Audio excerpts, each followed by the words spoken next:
This is the Common Council meeting to be held Tuesday, June 20th, 2023 at 7 p.m. It's now 7:04.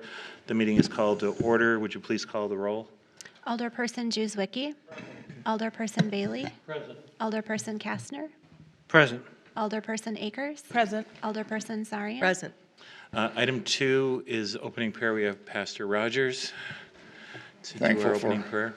Thankful that for all of you and your service and for what you do for our city and your care and for all of our citizens here tonight. Thankful for all of you. Let's just pray and ask the Lord to lead and guide all of our efforts here this evening. Thank you, Lord, so much for this great state and this great city and your hand and your attention over all of its proceedings. I pray, Lord, that you would just continue to bless us with safety and peace over all of our firefighters, our police department, and all of our civic and city officials.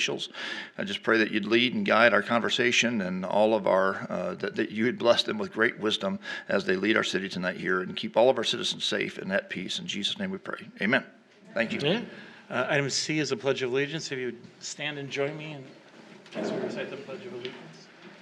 I pledge allegiance to the flag of the United States of America and to the republic for which it stands, one nation, under God, indivisible, with liberty and justice for all. Moving along, I'd entertain under item D the approval of May 16th, 2023 Common Council minutes. Motion for approval, Mayor. Alderperson Kastner. Second. Second by Alderperson Bailey. All in favor? Aye. Aye. All opposed? Motion carries. Item E, approval of the May 26, 2023 Special Common Council minutes. Entertain a motion to approve. Motion to approve. Motion by Alderperson Akers. Is there a second? Second. Second by Alderperson Juzwicki. All in favor? Aye. All opposed? Motion carries. Item F, approval of the June 1st, 2023 Special Common Council minutes. Entertain a motion to approve. Motion to approve. By Alderperson Akers, second by Alderperson Bailey. All in favor? Aye. All opposed, motion carries unanimously. Under G, Mayor's Report, we have a lot going on tonight with public hearings, and we have 44 items on the agenda. I'm going to keep the Mayor's Report relatively short this evening, which I think everyone appreciates. First and foremost, if any of you have been near our library, you see that we're in the process of creating a new Veterans Memorial. There's a placard out in the lobby that sort of describes that. We've done that with the incredible generosity of Dan Jansen Fest. The project was designed by actually one of the people that plows your streets, who used to work in the landscape and architecture business. So we've created, I think, what will be, once the granite arrives and the finishing touches are applied, one of the better veterans memorials around. And it was really created with the love, affection, and attention of the folks that reside and work on behalf of the city. So I'm very, very proud of that. Additionally, today, if any of you live on and I don't think most of you do, but if you live on like 100th and Oklahoma, there was a garbage truck that started on fire on the freeway. That couldn't be extinguished on the freeway. They hauled it to a parking lot, and basically 103rd in Oklahoma. Greenfield responded, and West Allis responded. The fire was extinguished. Waste Management came and cleaned it all up. I just want to thank those firefighters in West Allis, who, by the way, yelled at me for driving over one of their hoses. That was my fault. I apologize. But I want to thank the Fire Department of West Allis for assisting in the putting out of that fire. Pastor Rogers' note about law enforcement and firefighters and everyone actually that's out there in the community today. Those are important words to sort of live by. Last week in one day we had 3 police chases. If I get the police reports, and there's a lot of chaos out there in the world right now, and those are the folks that kind of keep it together and keep it safe for us. So I wanted to do a special shout out for that. I also wanted to point out that today, many of you have been wondering what's been going on with Spring Mall. There have been developments, and there have been this, and there have been that. Well, today, the city of Greenfield, with the Common Council support, most of the Common Council support, one of the alderperson wasn't in attendance. He had an anniversary or something that he had to attend. Don't know how he would have voted. But today, the city of Greenfield purchased Spring Mall. We're in the process. We purchased for less than assessed value. About half of what the cost was when it had been sold but fell apart last year. Our goal is to stabilize the site to make it a place that can be developed.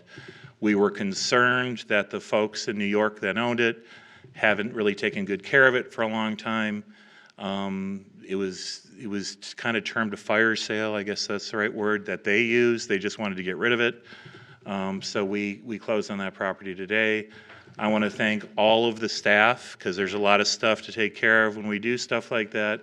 But I especially want to point out our two resident finance department people, Paula Schaefer and Tim Slawinski. Tim is the one that really did it because Paula was enjoying a vacation. But I want to thank you guys. They live in the city, they work in the city, they look out for the best interests of the city, and that is incredibly appreciated.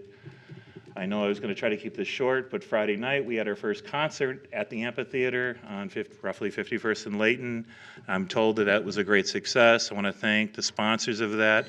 All of that stuff is paid for through sponsorships and basically a rolling beer sales and product sales, right? That's how we do that. Taxpayer dollars aren't involved, but I'm very proud of the folks in the Parks Department that did that for us. They put on great events for us that are well attended by people from Greenfield and other communities like Milwaukee, because I see a And lot tonight's is very well attended too. It was difficult to get out to get here. Was it? Tonight's concert is very well Yeah, attended. so It's very tonight's the difficult to first get one, out. right? The first Tuesday, or was it last week? No, this is the first Tuesday and This it's is the first packed. Tuesday night, so if you get out of here quickly, if I just shut up, you can still head over there and check out some music at the amp. We appreciate everybody. That's what I got right now. Are there any aldermanic reports? Okay, usually Alderperson Bailey gives us a very detailed tree commission report, so you should all be very grateful that there isn't one.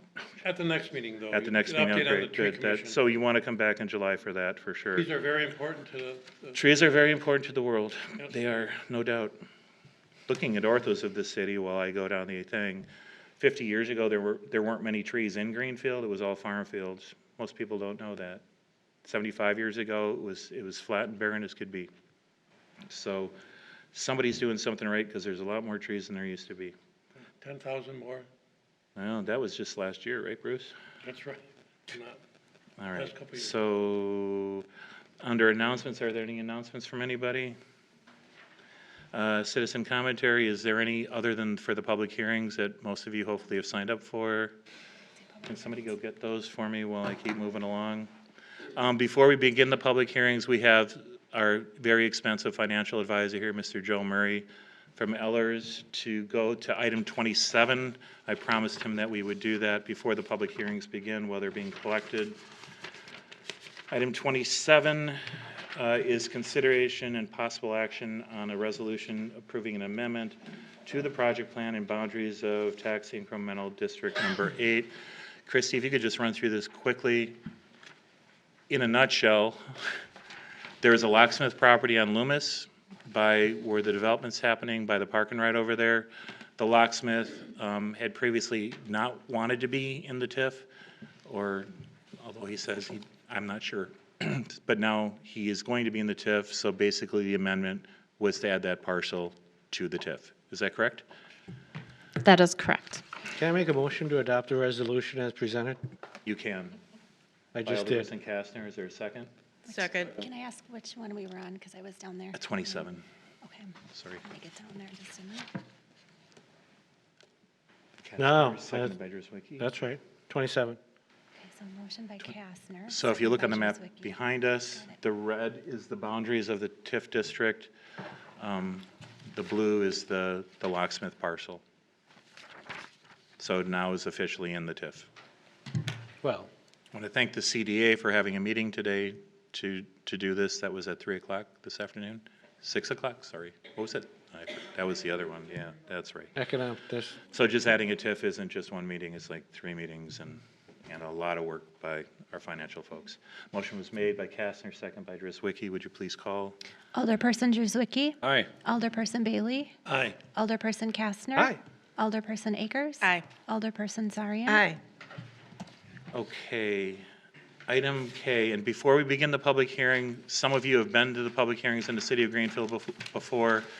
Many of you may share the same ideas or have different ideas about what's happening.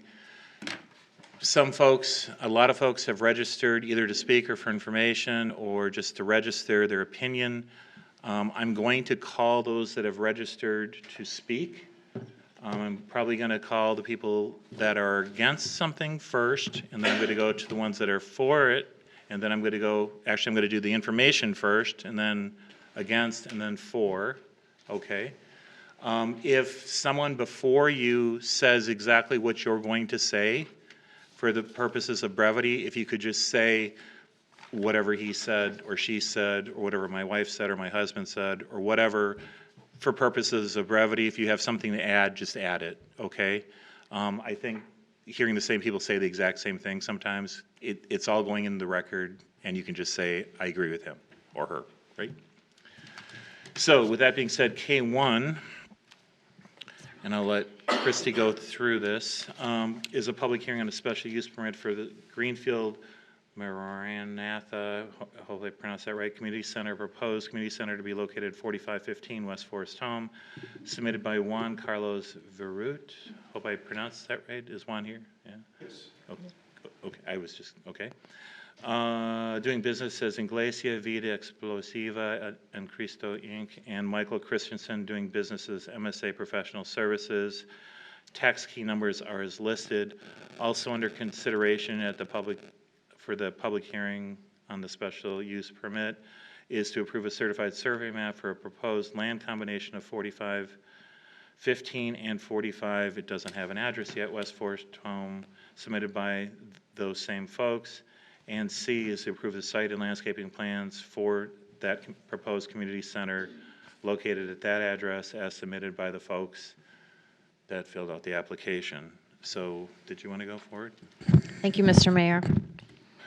This is the former bingo hall. The first parcel as you enter the city of Greenfield from the transition from Milwaukee to Greenfield on Forest Home Avenue. The applicant purchased the property in October of 2022. The property is zoned C2, which requires the category of other individual and family services to obtain a special use permit. The applicant is proposing to provide services similar to Salvation Army, family services, community outreach, outreach programs, food pantry, workshops, etc. Their proposed hours would be 7 a.m. to 11:30 daily, but they do anticipate most activity to take place during the weekdays.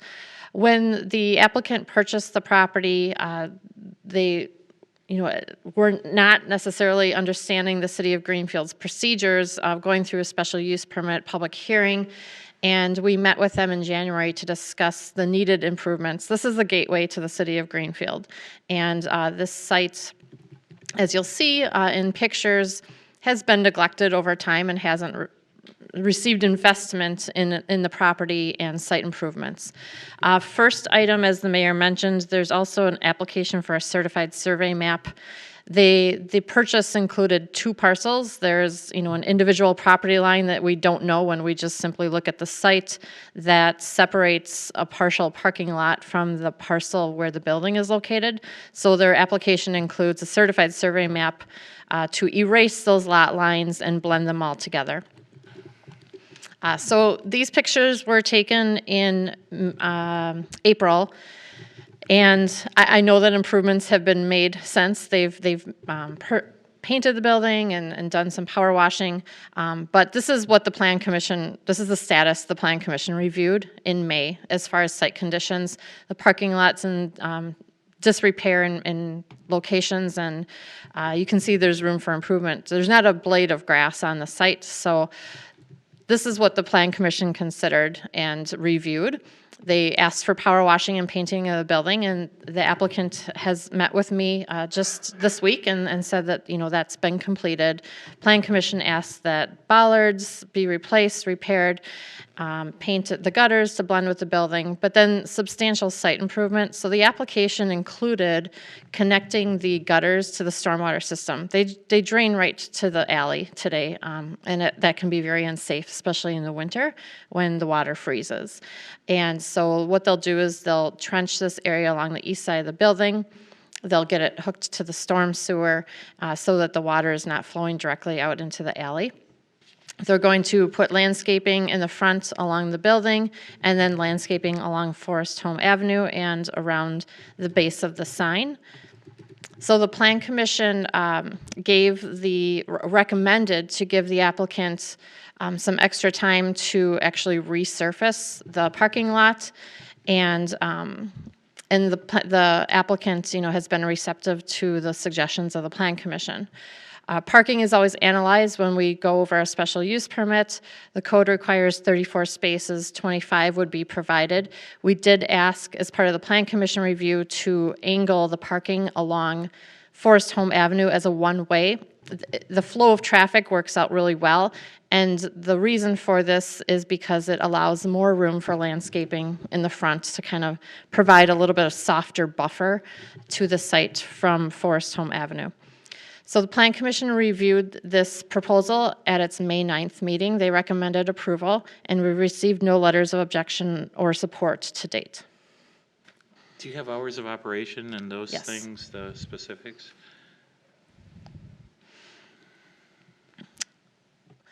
They were proposing 7 a.m. to 11:30 daily, but they anticipate most of the activity to be during the weekdays. The reason was provided by the applicant for the later is potential renting out for events, community outreach. Okay. There are 3 folks that have, so again, I'm going to go through the folks that are signed up for information only, then those against, and those that either are speaking in favor or registered in favor, okay? If the applicant, it makes it a lot easier. Sometimes there are questions that are presented about what are you going to do and whatever, right? If you have a piece of paper, or do you have an attorney there, Mr. Bobbitt? Is that, he's writing them down, I'm guessing. Are you writing it down? Yes? Yes. Okay, good. So the first person that registered was Kurt Hart, 4454 West Midland, a neighboring property. Can we have Mark Borkowski go first? You can. Brian Higbee and Megan Higbee too, you agree with that? You were up for information too. Okay. So the first person to speak is Mark Borkowski, who's the alderperson, lives at 3650 South Sunset Drive. Good evening, Mr. Mayor, and elected representatives, and the great staff here at the City of Greenfield. A little bit of background.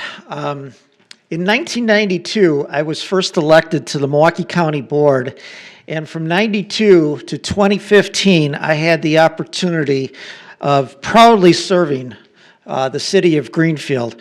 And so I see a lot of very familiar faces that I've had the pleasure and honor of working with.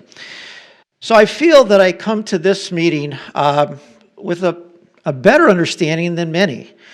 Let me just start off by saying that Forest Home between 43rd and 60th is an economic gateway. And I consider it just as important of a business thoroughfare as Kinnickinnick is in Bayview. I say this because we've lost, in my opinion, some significant opportunities on 2 parcels that we're here to discuss today. And so, and Mr. Mayor, if I may, I was also going to be speaking about the former Burger King location, so I will, if it's okay with you, utilize the same time and talk about both properties. So we're here on the church, which is the old Moyer's Bakery. Please note that since 2015, I have had the honor of serving on the Milwaukee Common Council, representing the 11th District, which on my south abuts the City of Greenfield. And there's that significant piece right around Maria's Pizza, obviously, that it kind of goes around, kind of unique. I have had the opportunity of taking a lot of developers up and down Forest Home because I know that that is an area that could clearly be enhanced, clearly be what I would say the second coming of KK. And I credit Greenfield because I look at all the other quadrants in the city that have had great improvements. I don't have to remind everybody about 84th and Layton or 76th Street, up and down 76th Street. The wonderful work that you've done with the library, the police station, Conkle Park. But I know that the mayor and I, for a long time, have talked about that gap on Forest Home, specifically between 43rd and 60th. And again, my opinion, we've lost two very good opportunities. Today, I'll speak first about the church. Can I just interrupt you? Is it a church? I mean, it is, Church on 43rd in Oklahoma, but it's not going to be a church. okay, that's what I was kind of concerned, because you keep referring it to a church, and I just want to, And it's been a church because, since the 1960s. So we took over the previous no, owners. I just want to make sure, because what we're talking about is the community center and the things that you showed, right? Okay. Sorry, Mark, I didn't mean to No problem. interrupt. The bottom line is, when I took developers up and down Forest Home, they had a huge interest in the United Seniors property. And quite frankly, that should have an economic benefit for our community. And I'm not here to say that the work that they're going to do and have done is not important. Of course it's important. But when you have a location, an economic gateway like Forest Home, it's not, in my eyes, a proper usage of the land. And you could say, well, what would you like there?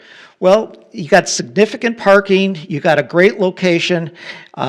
You know, there's a lot of people, a lot of places that were very interested. I am very disappointed in the United Seniors because I had preliminary discussions with them. They never gave myself or people that I've worked with an opportunity to purchase or to be in play on that. I will also say that as far as that location is concerned, regardless of how the vote goes, I would hope that the neighbors that are behind, who are my constituents, my bosses, are asking for a fence that's placed behind that building, and I would hope that that would not be a problem, just because of the activity that goes on. Burger King, the old Burger King location, call me old-fashioned, call me, you know, an old man or whatever, and it's unfortunate the Burger King people allowed that restaurant to decay, and it was in bad shape for many years. I, of course, had opportunities to deal with those people who told me that as soon as they knew what they were going to do with Burger King, that they were going to let me know as far as its availability. Well, I'll make a long story short, they did not. Now, there is a proprietor in there. I'm here to tell you that, and again, I was here when we had this discussion and they were looking for their alcohol license that was ultimately granted. I just think that that's wrong for that location to have an alcohol license. Tonight, you're going to be talking about extending their hours to as late as 2 a.m. on certain nights. And I'm here to tell you that alcohol and speed on Forest Home is a dangerous combination. And I would also oppose having extended hours for that location. So I thank you all for your time and attention, and I look forward to our deliberation. Okay, thank you. Did anyone that wanted to speak for information still want to speak? That was Mr. Hart, Mr. Higbee, and Mrs. Higbee? Okay. Okay, next we're going to go, Yeah, I'm here. oh, I'm sorry. If you could say your name and your address, please, that'd be great. Kurt Hart, 4454 on Midland Drive. along with what Mr. Borkowski said about possibly putting up a fence back there because of the alley shouldn't be a throughway. But after looking at what you had just put up there, it said to rent out hall for events. What type of events are we talking about? Because that's going to add into our objection for this community center then, as to what type of events, is there going to be liquor served at these events? We didn't get any information as to what kind of events they're looking for. The other thing was that they did have an event in the parking lot at the end of April or May. We couldn't find out if there was a permit pulled for that. And I don't think they could have had a permit pulled because they didn't have the property, it hasn't gone through the common council yet.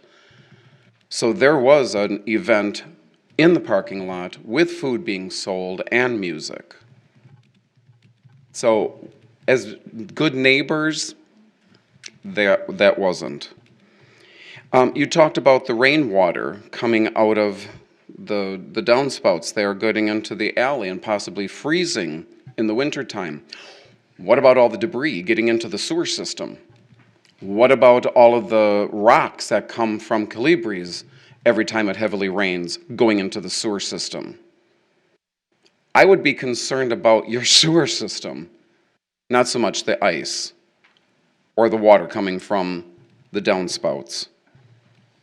Thank you. If I could just say one thing too, although the properties are very close, we need, other than Mark, who I think had to get to a common council meeting or something in Milwaukee, if we could just keep the two separated a little bit, that would be helpful. But thank you. Thank you. Okay, so the debris. Great. Okay, great. Thank you. I have two other people registering against but not speaking. Colleen Hart, 4454 West Midland Drive. And is it Caitlin Carraro? I didn't say that right, probably. 4528 West Midland Drive. Those were the folks that I have registered to speak against, or register to speak against. That's all I got. Okay. Moving. Yes? I'm sorry if you're on time, but I'd like to speak on behalf of the community center since I'm located between Calibre and the community. So if we could I would be speaking in favor, not against. no, we're moving to those next. So if you could, can somebody give them something to register? I'm sorry. Are there any Can you do it? cards? I think they're gone. That would be great.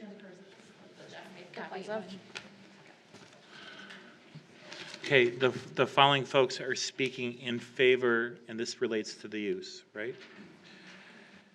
Registering in favor but not speaking, Elizabeth Allen Dotto, I'm sorry if I pronounced that wrong, 3120 South 43rd Street.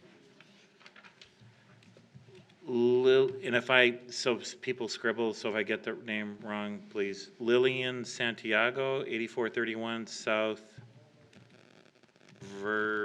something. Okay.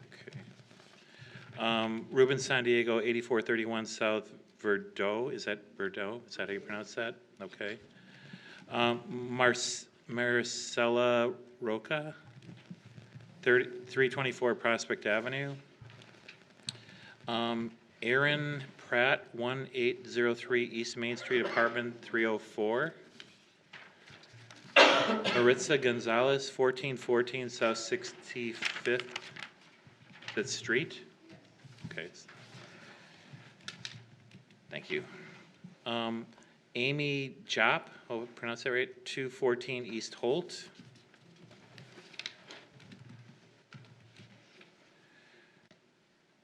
Reynaldo Gonzalez, if we can get his address, that would be helpful. 1414 South 65th Street. Okay.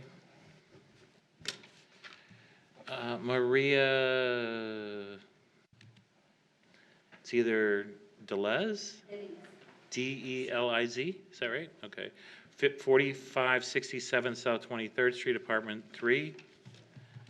Ada Saez, 15635 Andrews Court, Brookfield. Emily Vervet, is that right? South 73 West 15030 Candlewood Lane, Muskego. Veronica Ortiz, 3532 South 121st Street, Greenfield. Want to compliment her on her penmanship. It was the best of all of them. Because she's from Greenfield, that's right. All right, so those are the people that registered in favor. Now there are 3 people that are speaking in favor. The first is, I'll go with. I just want to know my name, what I did register. What's your name? Benjamin Blahnik. You registered to speak. Do you still want to speak? I did not register. Well, speaking in favor, so. Oh, sorry. I'm sorry. So you're registering in favor but not speaking? Yeah. All right. Well, you just spoke. Well, now I got to change it again. So all right. So the first person registered is Jill Cruz, 2576 South Howell Avenue. Did you want to speak? Could Christine Smith come up as well? We're both from United Christine Seniors. Smith of 4237 South 122nd Street is here as well. And then there's a Minerva Santiago. I registered to be in favor, but not to speak. Okay. All right, I'm changing it for you, okay? So these folks are registered, okay. If you could, because it's being recorded and being broadcast to potentially 7 billion people worldwide, if you could say your name and address, that'd be great. My name is Jill Cruz, C-R-U-Z, address 2576 South Howell Avenue, Milwaukee, 53207. And Christine Smith, S-M-I-T-H, 4237 South 122nd Street in Greenfield. Okay. We're here on behalf of the United Seniors, and we just are here to support the community center and everything being proposed. Dorothy Seeley was in charge of the United Seniors for many years, and that was part of her wish, is to bring people together in the community, not only the elderly, but children as well. So we are here to speak in favor of the community center. Yeah, as part of that, you know, Dorothy was like a grandma to me, and the whole family was like a grandma to me. Back in 1996, I had my wedding reception in that building. Dorothy always believed in community and bringing people together. And in these times, I think we need a community center where people can go and get support and help, and it's a great location for that. You know, some people may not have cars that would be going to this. It's on a bus line. It'd be perfect for them to go. And I just really am in support of this because I really believe we need something like that in that area, and it would help, you know, further Dorothy's vision of what it was meant to be. Okay, thank you. Thank you. Anything else? Does anybody, so there were some questions that I think the applicant is in the best position to answer with regard to hours of operation, the kind of events that are going to be there, and a number of the other things that were sort of generically presented. The reason I'm asking about those things now at the public hearing is there have essentially been 2 things that are similar to this in one respect. This isn't a church, but when the Salvation Army went and bought the property on 28th and Cold Spring by the old Badger School, there was an old Badger School, and and they created a community center, and they sort of outlined everything that the Salvation Army intended to do there and how they intended to do it. Another one, which was also a church, and this isn't a church and it's not subject to the same kinds of stuff, but the old Walmart building on Highway 100 had stayed vacant forever, and the Ridge Church came in and made a significant investment into the property, described in great detail, you know, what their hours of operation are, what kind of community stuff they were going to do, and those kinds of things, and sort of partnered with the city just like the Salvation Army. So those are some of the things that we're trying to get here. The thing that and I just want, these are sort of my questions because it's important. My sister, who's now 74, actually, before it was Moyer's, it was Dutchland Dairy. So I remember sitting in this restaurant as a Dutchland Dairy as a child, right around the corner as you walk into the left, with my parents and getting fish fries and stuff. And the building is essentially the same as it was then. So those are some of the things that I guess I'd like you to address if you could with us. Which I think go to the heart and matter of what Mr., is it Hart? Some of that, right? Then there was the discussion about the fence, which I think is important, the stormwater issues. And if your attorney wants to speak on your behalf or help you in the event that you can't, you know, right? I can, You're- I offered to do it on his behalf, but he wants to answer directly to the people here. If because he's- of what his vision is and complying with Greenfield. Right. But I will be here with him, but Yeah. I know he wants to be on the forefront. Yeah. If you didn't charge by the minute, just kidding. I've known you a long time. So. You're an attorney too, aren't you? I might be. Well, good evening. Thank you, Mr. Mayor and elected representatives, Christy as well, and everyone that's here to witness this meeting. I'm very excited about this vision. I was raised in the south side of Milwaukee. I went to South Division High School, raised by a single mom. She's here. Went on to study business, worked for Miller Brewing Company for several years. Now I am a VP as well with a financial firm. I love Milwaukee. I love City of Greenfield. And yes, it is the gateway of City of Greenfield, but it's also the gateway, the way I see it, for community health, for establishing something positive to be a beacon of hope for our community. As you know, the Latino community is expanding well beyond the Milwaukee limits, and we need more help. And we have an assembly of leaders in our church that are ready to take on a lot of issues that are happening in our community.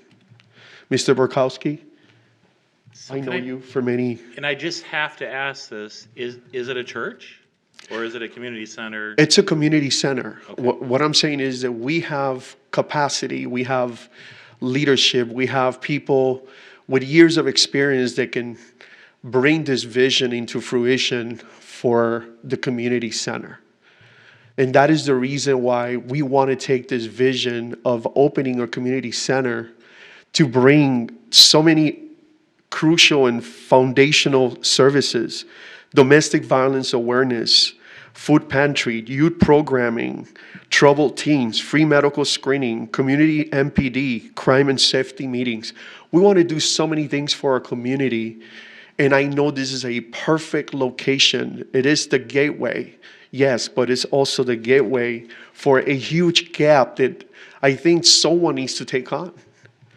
We will provide something that not many organizations are providing in our city. And that's the reason I want you to see things from a different perspective, ladies and gentlemen. I mean, we're not getting paid for this. We're doing this with passion to bring hope to our community, and we want to partner with you. We want to partner with City of Greenfield, with City Police. We want to partner with the Department of Fire. We want to partner with everyone, because I know there's a huge need. And that is just a prime, perfect location. It went from a nonprofit to a nonprofit. There's no change. It went from a community base to help the seniors, and now it's going to be broad. We're going to bring it to serve all kinds, all ages, all demographics. And that's the reason I'm so passionate about this. And I know it's going to take on a lot of money to this, and a lot of money out of my pocket and out of our parishioners' pockets and leaders in our community's pockets, but we're going to make it happen, and we're going to make you very proud. There's a couple things I just want to address that he did not bring up. There is no liquor. Plain and simple, no alcoholic beverages will be served within the community center. Second of all, the restricted hours are to alleviate any concerns surrounding neighbors may have about the community center. I know there aren't many neighbors around it, but he has restricted hours because we don't want the same thing that the alderman brought up, that at 2 AM people are racing up and down Forest Home, making U-turns or everything else like that. That's why it's such a restricted hour operation. So specifically, I wanted to make sure we address those 2 points. Can I just clarify something for the council with regard to restrictive hours of operation? So there's a public hearing immediately after this with a neighbor that's just right, very close, right? Previously, that turned into a restaurant. There was a public hearing. Many of the neighbors that are here, and I think other neighbors, and just so everyone that's in Milwaukee understands, I treat those that are adjacent to Milwaukee or Greendale or Hales Corners or West Dallas as if they were residents of the city for purposes of standing. It's a community, right? I get that. But one of the things that concerned me, and was the restaurant, is 10 o'clock, right? Our community center, I believe, is 10 o'clock. Most of the events that we have in the city, except for one, Jansen Fest, goes to 11 o'clock, right? So most of the folks in the community, so is that an issue if it's 10 o'clock as opposed to 11:30? Can I address that? Yeah, it would be helpful, Yes. I think. Let's say that we have a banquet, okay, and the banquet finishes at 10. We're still going to be cleaning, and we don't want to be going overbound. So that's the reason we're asking 11:30. It's not that we're going to shut down our doors at 11:30 and then do the cleanup. We figured. I think, so when it comes to, and I'm just trying to. Sure. When it comes to places like Burger King or other restaurants, if their hours of operation are 10 o'clock and they have to stay to clean up because you don't do it in your last hour, right? I don't think that's as much of a concern. I think the concern is having hours of operation with noisy people in parking lots and all those kinds of things immediately adjacent to neighbors that currently don't have a fence, right? I think that's, and I'm not trying to speak, but they're nodding as if that's an issue. Do you understand where that's coming from? It's Yes. the hours of operation that doesn't prevent a bar, for instance, from, if they close at 2, that doesn't mean that the bartender and the waitresses and the people in the kitchen aren't cleaning and doing stuff that they do after bar time. They just can't have customers in it.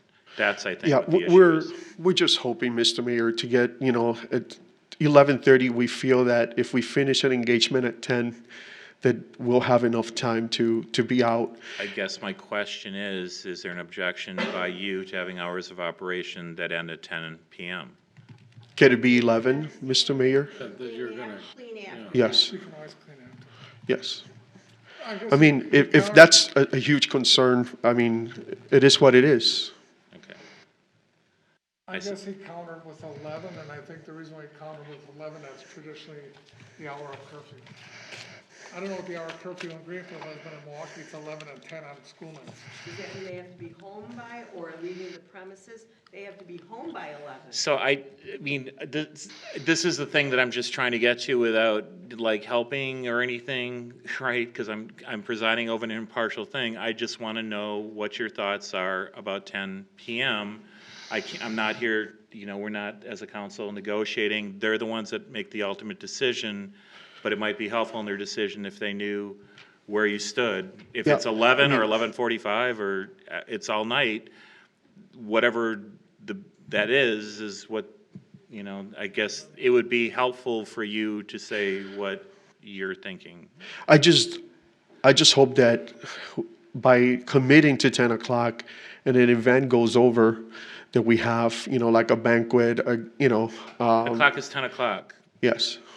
I mean, and just so you're Yes. and I'm just trying to, again, if the hours of operation are till 10, it's till 10, period.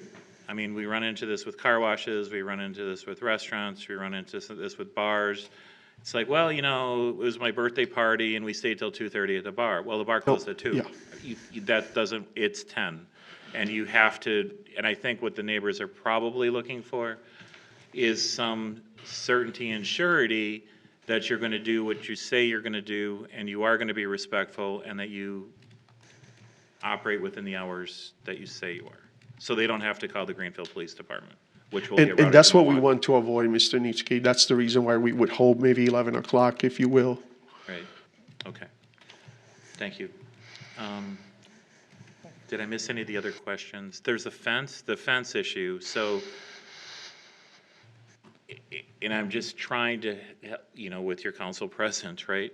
So the site is really rugged, and I understand, so when the city has certain opportunities to improve commercially zoned properties on vibrant commercial corridors that have been neglected for 40, 50, 60 years. My sister was 17 when she worked there, so I was unexpected, so I'm a lot younger, but,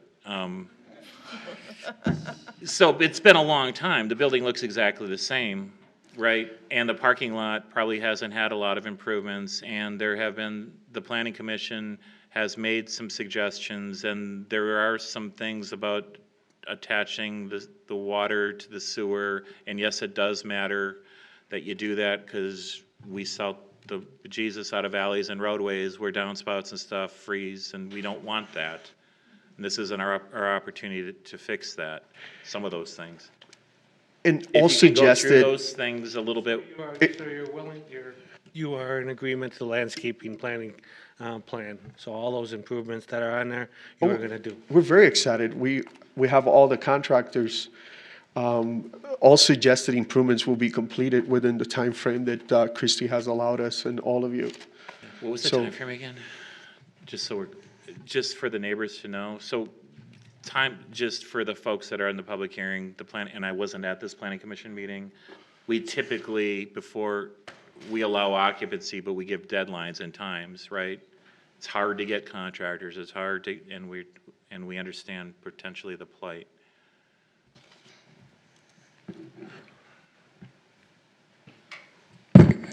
The 1B, So sorry. it's 2 years? Reconfiguration of the parking lot for the one-way and the resurfacing of the parking lot, they provided to be completed in 2 years, so June of 2025, for the complete resurface of the parking lot. So potentially, November 1st of 2025. The asphalt plants close in November, that's when you got it, okay?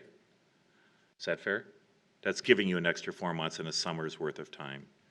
Is that reasonable to the council? Is that for the fence, you're saying too? He's Or- just Well, the talking about fence- parking lot right There's now. no fence proposed. Yeah, so there wasn't a fence put in. What's with, do you understand the need for the fence? It's been a requirement of the gentleman sitting next to you over there at Calibres, right? So, this is the one opportunity to do that. There's probably a little bit more urgency there. It doesn't make sense to put a fence in, though, if it's gonna get destroyed by activity on the site. But do you understand that would be required? Or could be required, depending on what they do? Yes? Yes? It's something that came out brand new. I mean, we've been back and forth since October, never heard of a fence. And we've been back and forth with the engineer, the architect, and plans continue to change, which they continue to build us.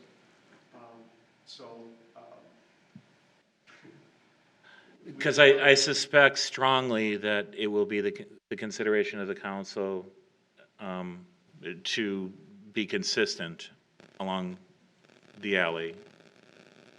Your Honor, if I may, If you could come back up here again too, I'm sorry to make you go back and forth, Your Honor, but, if I may, they've undergone change after change after change, and they're willing to do that.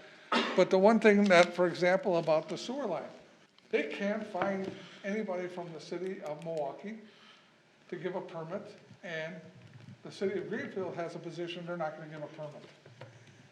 I don't know is that our sewer or is that Milwaukee's sewer? I don't even know. We are under the impression it's Milwaukee's. And when we had the meeting, all I said is, tell us. So who you we have- got, how we get a permit, and I'll tell you, I personally spent hours, as well as the architect spent hours, and the city of Milwaukee cannot, they say it's Greenfield's problem. So I think we probably have a decent relationship with the city of Milwaukee. Our engineer will reach out to them. you essentially have 2 years to figure it out. Thank And you. I think we could probably, even though it's Milwaukee, I think in 2 years you could probably figure it out. That'd be excellent, because they're willing to do what you want. Sorry to make that. You guys should just move here. I mean, that's, sorry. Huh? What used to be Greenfield? Town of Greenfield, right? Sorry, go ahead. So, the folks that spoke earlier for information, and I think Mark was one of them, he talked about the fence as being a vital consideration to his constituents. And if that's new to you, then I guess that is new to you, but what are your thoughts about the fence? If you give us enough time, Mr. Mayor, I mean, It's we'll do. 2 years, 4 months or something, so. Yes, I mean, if you give us the time, we would like the center to open so we can begin getting grants and begin, with the working capital, with the grants and the services we're going to do. As long as the center is closed, our hands are shut. There's no grants coming in, and that has been my biggest prayer. So I suspect, and I just want to say this, I suspect that giving someone 2.5 years to complete things that are often required before you get occupancy is probably some form of generosity by the planning commission. Yes. And we appreciate that. I think we understand that, but by the same token, right, there are some things that we're expecting in return. From what I've seen, and I'm probably speaking too much, the other projects that are like this that have come before us were significant, and I understand that you're paying architects, and I understand you're paying engineers, and I understand you're paying all of these people, right? But I can assure you that the projects like the Salvation Army or the Ridge Church or even some of the other churches, and I understand you're not a church, but it's kind of trying to do the same sorts of things, it seems, there was a significantly higher standard applied in those situations. So you need to understand that the uses that she's talking about and the hours of operation and the commitment to do the project are very, very important to us. We too agree that there are a lot, I think, that there are a lot of important things going on in the world right now, and people need help and they need better directions so we don't have cars crashing in the front of houses on 43rd Street just south of this, right? And people, in my opinion, and I think the Common Council, knowing all of them for a very long time, feel that things that you do or things that people like you do make the world a better place and ultimately the city a better place, and there are better citizens and there are less of the other things. So there, I suspect, based on what I read in the Planning Commission, that this is a good thing, but it's still a really crappy building with a really bad parking lot, and there's still and not trying to say anything about the people that were representing the seller of the property are probably going, well, it's not a crappy building, it's a great building. But it could be better, right? And that's got to be your commitment to us, okay, that the building is going to be better. And giving someone 2.5 years is probably pretty good. Your Honor, You don't have to call me Your Honor. So. may I just ask that the permits that are required, that he be given time to get those permits, say within a year? I'm telling you, it's not as easy. This place will be closed for another 6 months. He has to be done with this stuff by November 1st of 2020, whatever, 5. Well, I'm certain he will, but I'm just telling you right now, my understanding is they have to have the permits before they get the occupancy permit. Well, so this is what always happens, right? People buy things and lease, and I'm just speaking for your information as part of the public hearing. People buy things, they say, I want to open for example, I want to open a restaurant here. Right? They buy it, or they sign a lease, or they do something, they start making the improvements, and they go, this isn't a restaurant, this isn't zoned for this, isn't, right? We have a couple situations now where people at their own risk are engaging in fixing up restaurants that they may never be approved for. In your situation, I understand that labor's tough and all this stuff is tough. You got basically 2.5 years to figure it out and to be done with it. Occupancy or temporary occupancy is, I think, would sort of be granted, right? And that fire guys have to go through to make sure that, it's not a fire trap and things are safe. But I think Christie, do you want to explain what you think is the process?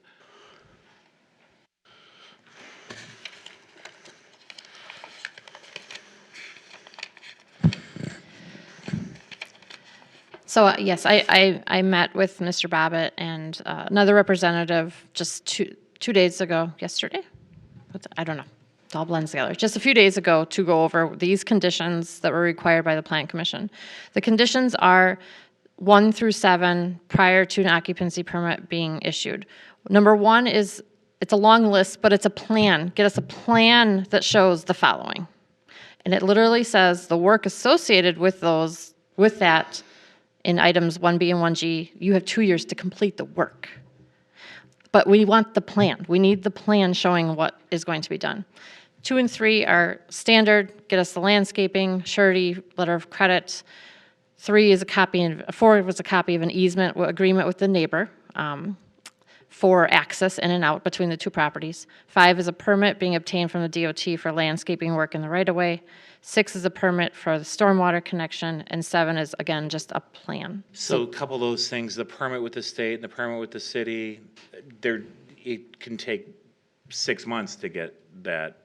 I mean, I think the council has always been, if there's a good faith effort to do those things, right? To not withhold occupancy for something that's completely out of the city's control, the applicant's control, or anybody's control. Well, we got the alderman of the city of Milwaukee here to help him with the permitting of the stormwater. I'm sure he would. Is he still here? Yeah. Mark's here. He's so darn small, I can never see him. Just kidding, Mark. That was a joke, I'm sorry. Sorry, that wasn't appropriate. I will tell you, they've already contacted top-of-the-line architects. So we need a plan, I mean, Yeah, they're gonna get the plan in. okay, when you get us the plan of what you're gonna do, that's probably really close. We need to see good faith efforts, I think, with regard to some of those other things. I mean, they're using an electrician that does all the work for the airport I- and power. They're wow, that's using a lot of work. Milwaukee, which has a lot of service. They're having all top-of-the-line, they have it in the plan. We have to have some assurances that the work's being, Oh, it will be. but we need to know what it is, right? You can't just say, we're gonna do these things in 2.5 years and not, No, they we already and have we don't know this. what they are, right? Okay, Yes. Yes. all right. Thank you. Does anyone else want to speak for or against informational purposes concerning this public hearing? Mark did nod his head that he Then, will oh, I'm help. sorry, I missed you back there.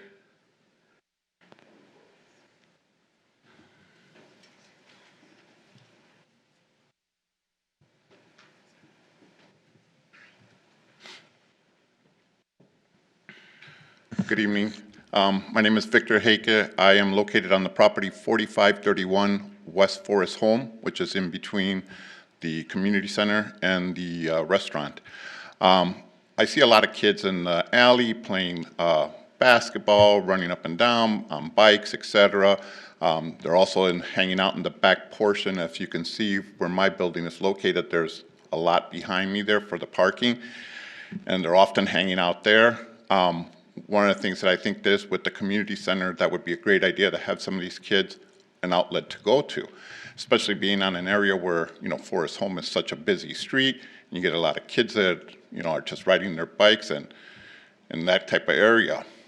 With regards to the fence and behind there, I understand what the neighbors are talking about, because between the hours of 7 a.m. to 9 a.m., that red area that you see there that's east of the building I'm at, and from 3 p.m. to 6 p.m., it's like a freaking freeway. And it's all the cars coming off of Forest Home and going to the houses in the back there. So I don't know if that fence would actually alleviate that traffic, because, I've been there for 11 years, and it hasn't changed, And with regard to the party that he was talking about, that was actually next door at Calibres. That was the Cinco de Mayo party that was held there. If you remember, I came and applied for that permit on behalf of Mr. Hernandez for Calibres. So, Okay, all right, thank you so much. thank you. Is there anyone else that would like to speak for or against informational purposes concerning this item?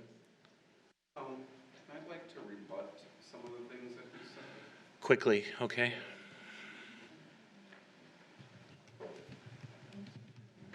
Again, my name is Curtis Hart. I'm at 4454 on Midland Drive.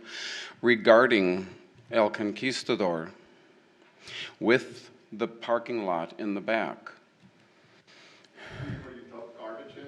there is no, No, hey, we're not doing that. there is all right? no, there is no fence back there, but there's also Jesus Cares Ministries. Could you please tell me if there's a permit for that church Where is there a church? in the basement of El Conquistador? I don't know the answer to that. Is there a church in the basement of Illico? It says on the door, Jesus Cares Ministry. People have been coming in on Sundays for church services. They have a sign out in the parking lot. Is that these guys? El Conquistador. No, that was a church that was rented to them by United Seniors of Wisconsin. But there was no permit pulled for that. Oh, thanks. Talk to United Seniors of Wisconsin about Okay, I mean, before I was asking about churches, just for everyone's, this is not a church, this is a community center. Right, the Maranatha is a community center. Okay, so I'm not aware of any church having any use permits or anything in the United Senior Center or in any of those. Are you? I've never, has the alderperson Well, I of the took district heard that? I took a picture of the I don't know door. if you need a permit to gather and pray. I don't want to go there. I mean, inherently, I don't even know what. and this happened some time back, they're a veterans group, and they had a church at the VA. They ended up having some reconstructions at the place that they were at. They asked United Seniors of Wisconsin if they could use that section. So on a temporary basis, the veterans used some space at the United Center in the basement for services until, okay. Then why does it still say Jesus Cares Ministry on the door?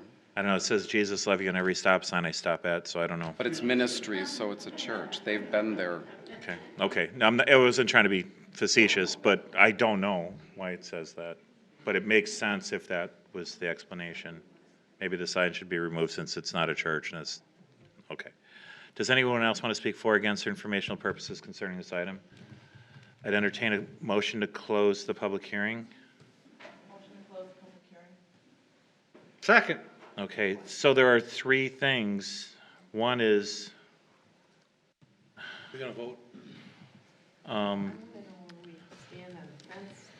We got to well, vote. so the, We have he to said he vote. would, from what I, There's so- three items to vote on. We have to vote to close the public hearing. Yeah, There's we a haven't motion and voted a on second. is there a second? Yeah. I did. All right, do you want to keep the public open so you can ask a question, a factual question during the public hearing?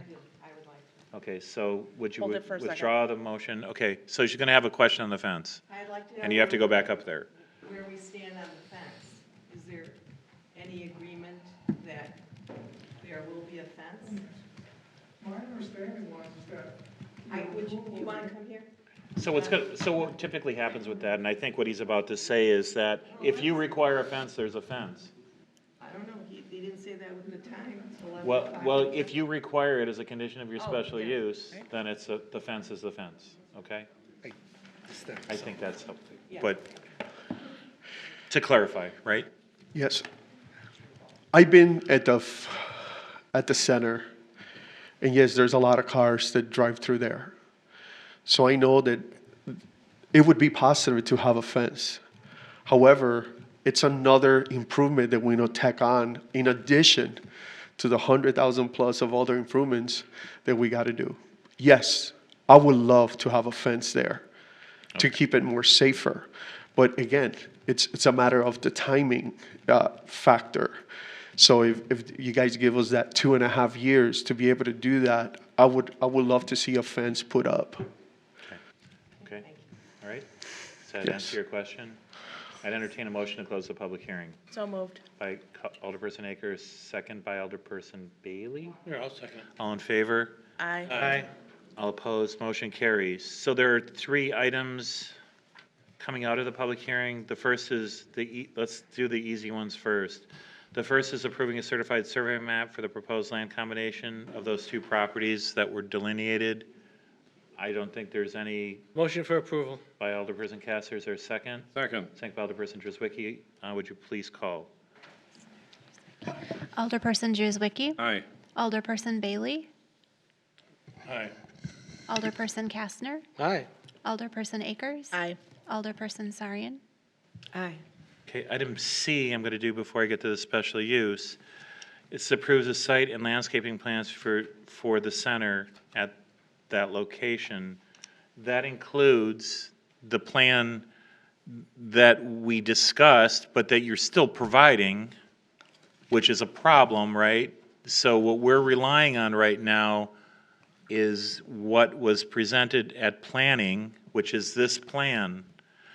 The plan also includes the installation of the fence. It does, right? And you have to provide those plans. Without the plans, you're never going to get occupancy, right? And those plans are going to be reviewed by the city staff with regard to all of that other stuff. I just want you to understand, at least at this point, what a city could say is, there are no plans, there's no this, there's no that, we're not approving anything because there is nothing to approve other than this, right? You understand that? Mr. Bobbitt will have a field day, he could write briefs forever, how did they approve something, so whatever. This is a good faith effort, I think, on behalf of the city, understanding the financial impact, the good that you do, balancing all of those things, and kind of trying to kick you in the butt to get some plans to her. Because the sooner you do that, consistent with what has been described by the Planning Commission, and I think what the Common Council is about to do, the sooner you do that, the sooner you can get occupancy, so long as you can demonstrate the other things are in process. But is there going to be a due date for the plan? Well, so the Do you need due, a so the specific- due. Oh, you don't need a specific date? So the due date is that once you get the plans and staff reviews them and says, yeah, this is good, then you can get occupancy. But you don't have occupancy to the building until you do that. That's really, really important, right? You understand that, okay? I just want to be so crystal clear, right? The fence doesn't have to go up by fall of this year. They got 2.5 years to do it. The parking lot doesn't have to be fixed, but, but we need the plan of what the parking lot's going to look like and where the fence is going and what the landscaping's like and all that stuff. And you can't get occupancy until you do that. That is, I think, the primary consideration. Okay? So, What about the time? the time, there's 11 two- o'clock. And that's That's the the other next issue. That gets into the special use permit. Right now, we're just looking at the properties themselves, right? This is what it is, this is what it should look like. And that's what we were just walking through, okay?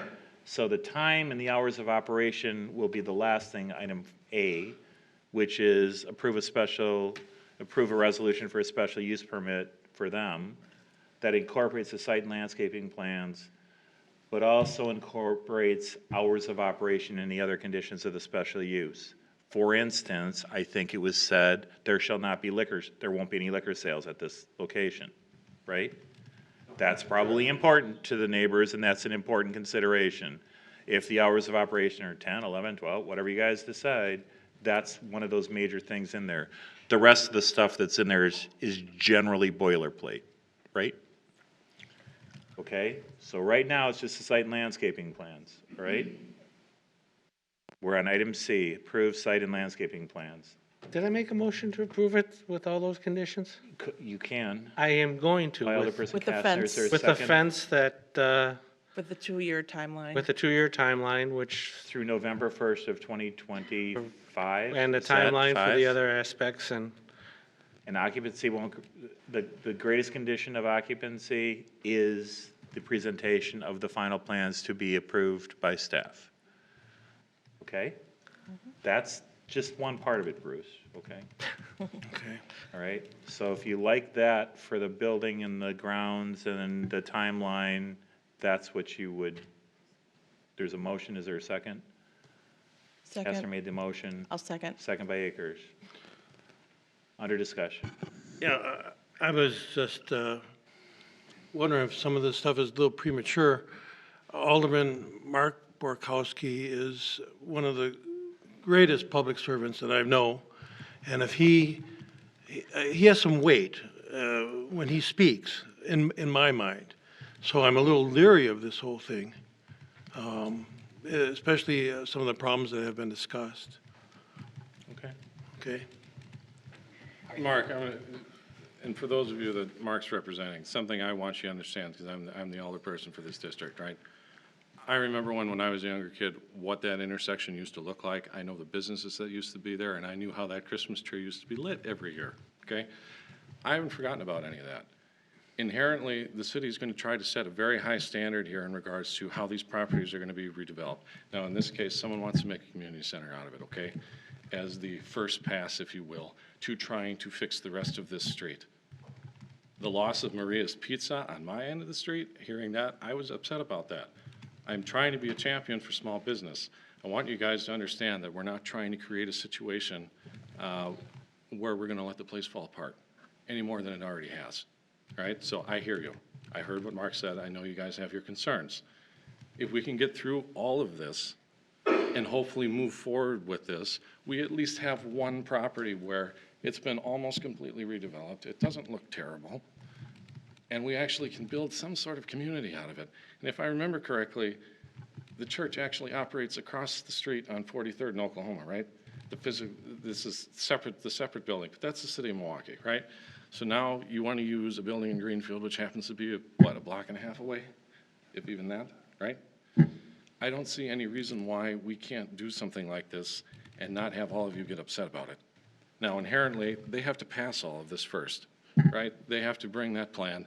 We have to get through the approvals process, and then maybe we'll make something out of it. But if we don't get one done on either side of the street, I'm afraid that that's just going to get worse, in my opinion, from what I know and what I've experienced in my life. And I'm 33, right? Many of you are much my senior. But inherently, if we're going to try to get something done this time, and hopefully the county is going to support some of this stuff as well, we got to start somewhere. So. Does anybody else? And I hear you, Mark, right? Believe me, I hear you. But if we don't do something, I don't know where we're going to start.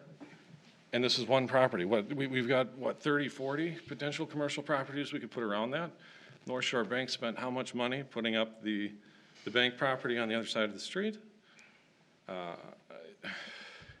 The florist and the woodworker, I think, are the only two people that have been there for 40 years, 40 plus years. Everybody else is gone. We've got to create some sort of community here again. And I know how dangerous that intersection is to begin with. So if we start putting up high quality fencing, probably help block some of this transit that's going on where people are just cutting through parking lots. We got to do something. So if we can find a balance, I'm fine with that, as long as the rest of the board is willing to support that with me. But that's where I stand on this particular issue. So, Okay. Anybody else? any other comments? Yeah. Thank you So for the that florist information. used to be a barber shop, I think, or maybe it was the one right next door. My grandpa used to be a barber in that barber shop, and my dentist used to be upstairs. Dr. Schulte was the dentist upstairs a long time ago, and I used to go there. It was kind of a creepy office, and it really smelled like a dentist's office. But, I mean, the area is changing dramatically. Mark and I have talked for years about, coffee shops and the proximity to Alverno College and, trying to get investment in the Jackson Park neighborhood. I mean, we've invested a ton of money into the Anthony Drive neighborhood, which used to flood and blow people's basement windows out and stuff. We have a strong interest in making whatever is there better for the entire community, right? I think, is that right? No, that's fair. So, It would be nice. It was if the disappointing. It would be nice if the businesses that are in Milwaukee would then continue the fence along the alleyway. I think that would be a plus. If you can get that accomplished, that would be great. But it doesn't seem like you're willing to do that, or unless you're shaking your head no or yes, I can't tell. We've got to find Not a way shaking your head at that all. both of the communities can work together again instead of having arguments. we don't I've really been- have arguments. All right. Mark is the best elder person in the city of Milwaukee. Discourse. How about discourse? It's not even discourse, I don't think. Well, he Mark didn't- is he didn't truly. commit, he must be good. not about me. No, but you're a pretty special person. I was seeing the Spectrum TV thing at Channel 1. You're always there. Whatever you decide, okay. I'm just talking about what I think is best usages. And I talked about this Forest Home could be the next KK.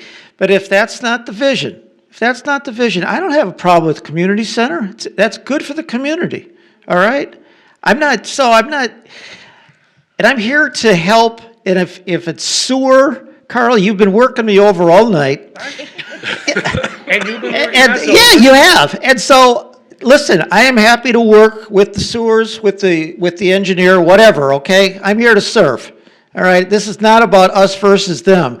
I'm just here giving you my 2 cents worth of opinions, but most importantly, I'm supporting my constituents, my bosses, who've had concerns and issues about both of those properties. That's the long and short of it. Thank you. Thank you, Mark. So motion was, Yeah, it was me. this is to approve, was there a motion to approve the site landscaping plans with all the caveats, which would include the inclusion of The the fence? fence and the timelines and everything else, I presume I said all that. Yeah. Is there a second?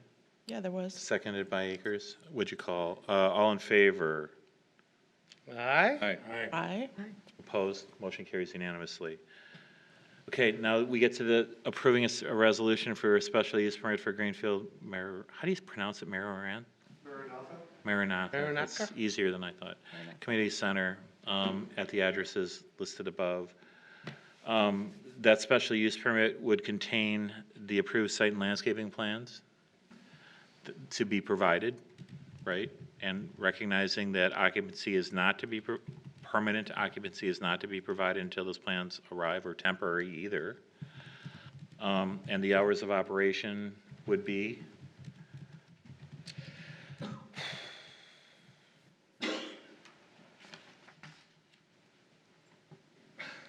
The hours of operation are the hours that are open to the public. They don't include the time to clean the kitchen and to, okay? There seem, Let's start with 10:30. I'm just trying to think through this, right? If there's some consistency through the area, there's another public hearing right after this, right? And I'm not saying that's going anywhere either, because I don't know where that's going either. But if there's going to be some consistency, there needs to be some consistency. What time is theirs currently? Theirs is currently, I mean, you can withhold the hours of operation until that public hearing if you want to be consistent and you want, I think it's currently 10 at 11? It's 11? I'm sorry, I thought it was 10 when I was speaking Well, earlier. that Burger King was 24 hours? No. No. And if it was, you wouldn't want to eat there then. Well, maybe when it was, Obviously, you people could've, didn't but- want to eat there So because if it it's is. 11, if it's currently 11 and it's subject to change because there's another public hearing with an essentially adjacent property, then I think there's probably this idea that you have to treat them similarly, but providing consistency is probably the best thing. So if it's 11, which is what you are currently, then My motion stands at 11 then. it's whatever you want. I mean, I'm not, motion for. 7 a.m. to 11 p.m. Yeah. Okay. There's no alcohol, right? And So that's it's part of gonna- the condition of the special use is that they're No forfeiting sale. any rights to alcohol. For what they're planning on doing here, I don't see an issue with that. Frankly, someone has to clean the building at some point. Yeah, So, So I'm just talking hours of operation. when the day- Operation is, inherently, I believe what Juan and his attorney were explaining was that at some point, they're realistic saying, and both of you can correct me if I'm wrong, an event may end around 10 o'clock and you want an hour to clean or something along those lines, but you don't want to be outside the bounds of whatever those hours are. Is that right? And I tried to Or am I wrong? explain that 100 times.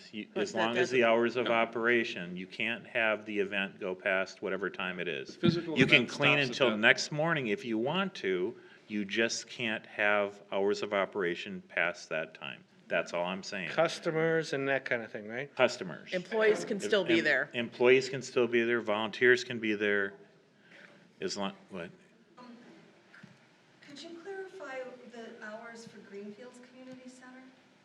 I don't know if it's 10 or 11. I don't know. I thought it was 10. That could be consistent, you know, being the same. I thought it was 10, but I don't know. I thought, Like, I may know the answer. Long story short, I was a DJ for weddings. I DJed All right. at community center plenty of times recently. I was there 2 weeks ago. Music stops at 11. 11? Okay, very good, thank you. I've been saying 10 o'clock wrong all evening, and I apologize for that. so my motion is to adopt it with 11 o'clock.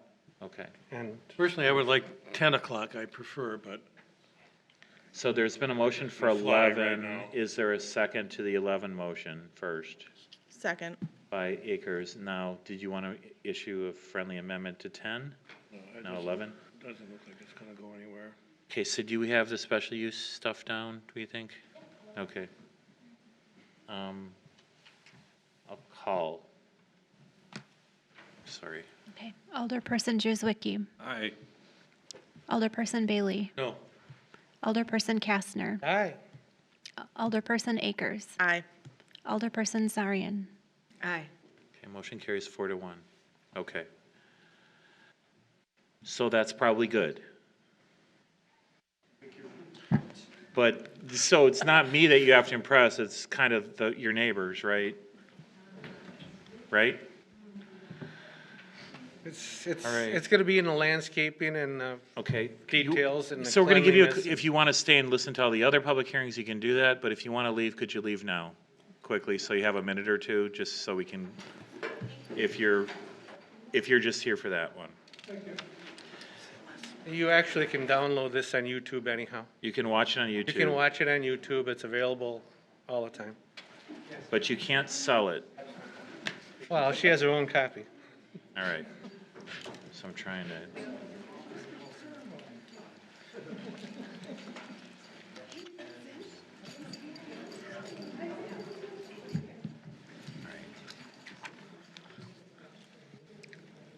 I have a cracked screen and I can't. All right. The item number 2 then is.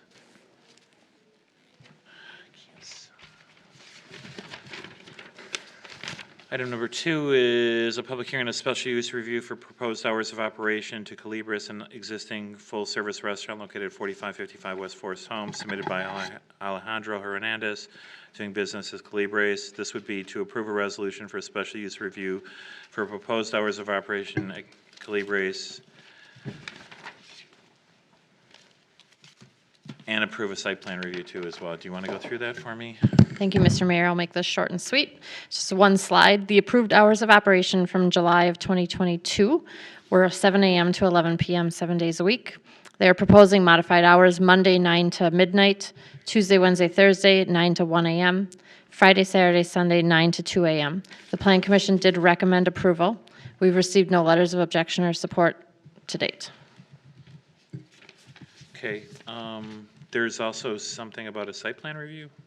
Yes, they actually complied with everything that the Plan Commission required last year. So the site's So in that's not compliance. necessary to go through, right? No, not necessary. Okay. So there's no one that's registered to speak in favor, I think, except the applicant, right? I'm going to go through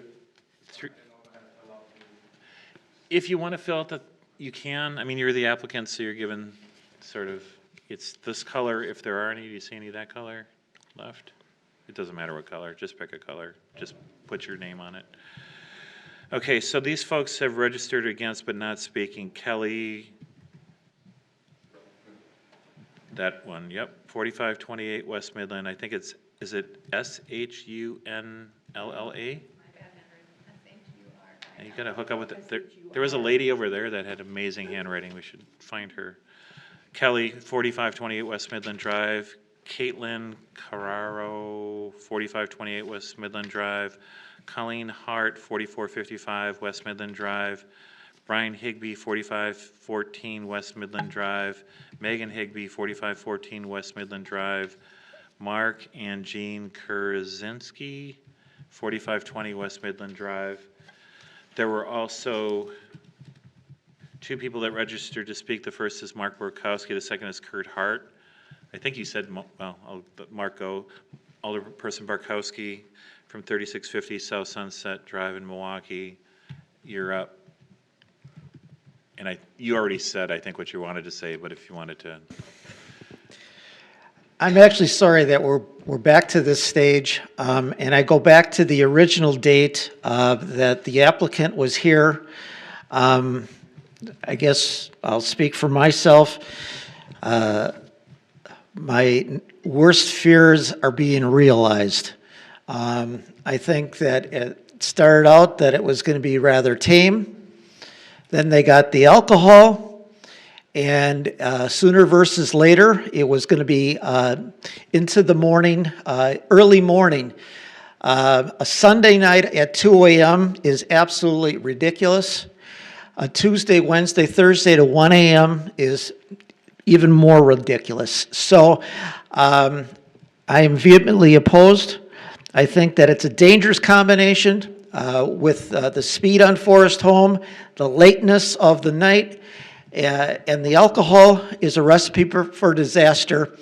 It's disappointing that this side of Greenfield would actually consider those kind of hours. Thank you. Okay. Mr. Kurt Hart is also registered to speak against.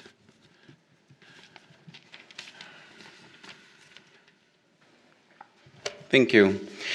Again, Kurt Hart, 4454 on Midland Drive. Well, here we are again, almost 1 year later, with the same request of business hours of operation. Calibriers is asking once again to have extended hours that we see up there. We, the neighbors and residents, respectfully requested that the hours not be that late last year, and we were heard by the board. What has changed since then for Calibriers to ask for extended hours this year? We are still the same neighbors, still the same residents. We do not want the problems that come with late-night establishments that serve alcohol. Oh, and about the liquor license, we were against that last year, and the board voted to turn it down. Turn down the liquor license, only to go into a closed-door session after the meeting was over and approve the liquor license. So we were lied to regarding this. So I just want to be clear, I am aware of no closed-door meetings in any way, shape, or form. It's in the Now paper. It came up in the Now paper. The board voted against the liquor license during this meeting last year. I don't know what the Now said. I don't know what they don't say. They don't usually report anything that's going on in our community, and when they do, they don't do it well, or historically haven't done it well, and often they don't even publish our notices of hearings, which cause us to delay hearings because the notices aren't published. But I will say in this public hearing that I'm aware of no closed session item ever where the discussion of a liquor license was held, because that would be the inappropriate thing to have in closed session, and our city attorney and myself, as the chairman of this common council, would never allow that discussion to happen. So that is false. Then if the board denied the liquor license, how is he serving liquor? You can't get a liquor license if you don't have a special use to sell liquor or to serve liquor. And that was the special use permit that was asked for last year. But he's selling liquor, and you all voted against the selling of liquor. I don't know, specific doesn't sound right. I though. wasn't involved. I know, it was Denise Collins that was here in your place. I have no idea what that means. Our city clerk would not issue a liquor license without having it approved. Special use. Yeah, and it wasn't approved. The special use was approved because He he's would got not do hours of that. operation till 11. The hours of operation, but not the liquor license. If you have a special, he has to apply for a liquor license, right? Which he did here. You don't apply here for a liquor license, you get a special use here. That's what you get. Then why did the board vote it And the city can't down? approve the sale of liquor on a property associated with a special use or a use, but you go and buy the license from her, right? So you can buy a license and sell the liquor? if you have a special use and you have But that- premises, and if you wait until the next public hearing, well, 2 from now, you will learn all of the rules associated, I think, with liquor licenses. Because he's applying for a special use permit to be located at things, right? You look at item 4. There isn't any what you said, so I'm just categorically denying it. Well, then can why do we it talk off about record. the liquor, I don't wanna- the serving of I'm not- liquor last year? I shouldn't Okay, even but have brought it anyway. up. I should have just let you say what you're gonna say. Fine. I looked up 26 restaurants in the Greenfield area, and almost all are non-residential and open till 10:30 to 11 p.m. or 10:30 or 11 p.m. Some are bar and grills, but none of them are open till 1 or 2. We as neighbors and residents do not oppose having Calibri's restaurant. We oppose the hours of operation as neighbors and residents. We have children in the area that live along there, that play in the back alley, and not until that hour of the night. But as neighbors and residents of that area, it is not appropriate to have a restaurant open until 1 or 2 o'clock, especially on a Sunday when people go to work. My daughter wakes up at 4 o'clock to go to work. She doesn't need to hear all that stuff going on in the middle of the night. And we're directly in back of Calibri's. Thank you. Just to be clear, when you, and I just want to point this out to you, the special use determines the hours of operation. We've talked about that a lot. If his hours of operation are at 11 p.m., he can't sell alcohol after that. He has to change his hours of operation to be 1 or 2. Why can he do it at 1 or 2? Because if you have a liquor license and you pretend you're a bar, right, and the city doesn't limit your hours of operation, you can essentially sell alcohol till 2. That's why the special use and the terms and conditions of the special use are so important. He has the right to come in and ask to change what happened a year ago or whenever that was, right? And I suspect that's what he's doing, right? Because he wants to continue, he wants to serve alcohol after 11, which is what he's restricted to now. State law would allow him to sell to 2 if he was a tavern, or the special use was kept open until 2. But it was restricted, just like it was in a different way, even though it was an alcohol, the hours of operations control. Okay, that makes sense? Yes. All right. Is there anyone that would like to speak for the item? The applicant? You just give it to her, she'll be good. So you have to go up there and you have to say your name and address and stuff.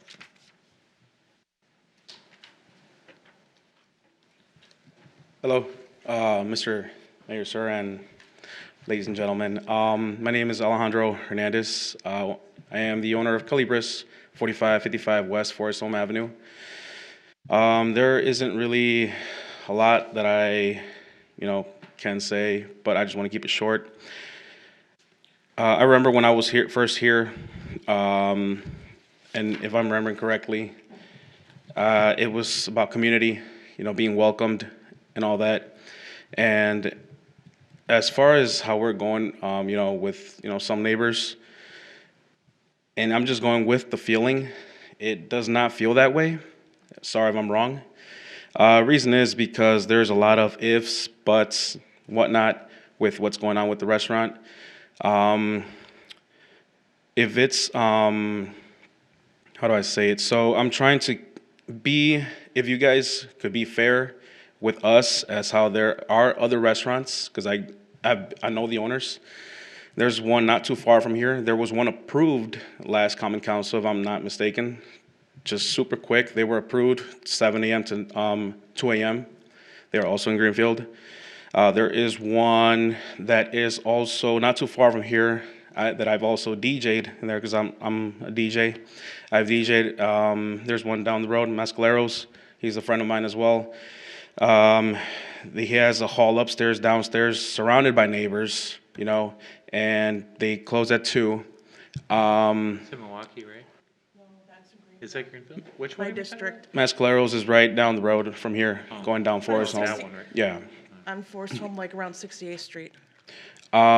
Since he was one of the guys that I talked to before I even went to the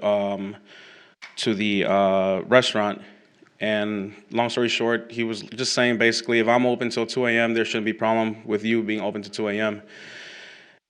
They, as in my neighbors in the back, the alley, I understand that they are basically, upset because of Burger King, but we're not Burger King. And I understand, and I've seen the reviews, and I've heard, because I've been there as well myself, and I've had bad experiences. We are trying to not be like them. We want to be better. We've been clean. If you go to, there's always going to be good and bad reviews, no matter of the business. Some people hate this business, but some people love that business.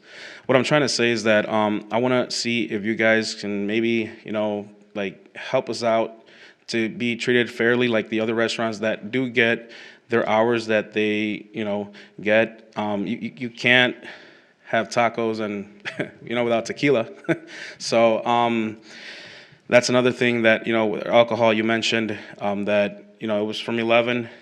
It would be nice if, maybe this is going to be a whole different conversation. If I have to go through it, I will love to go through it and try to get along with my neighbors that I've been, trying. When I see my neighbors in the back, I say hi. Kids are back there playing.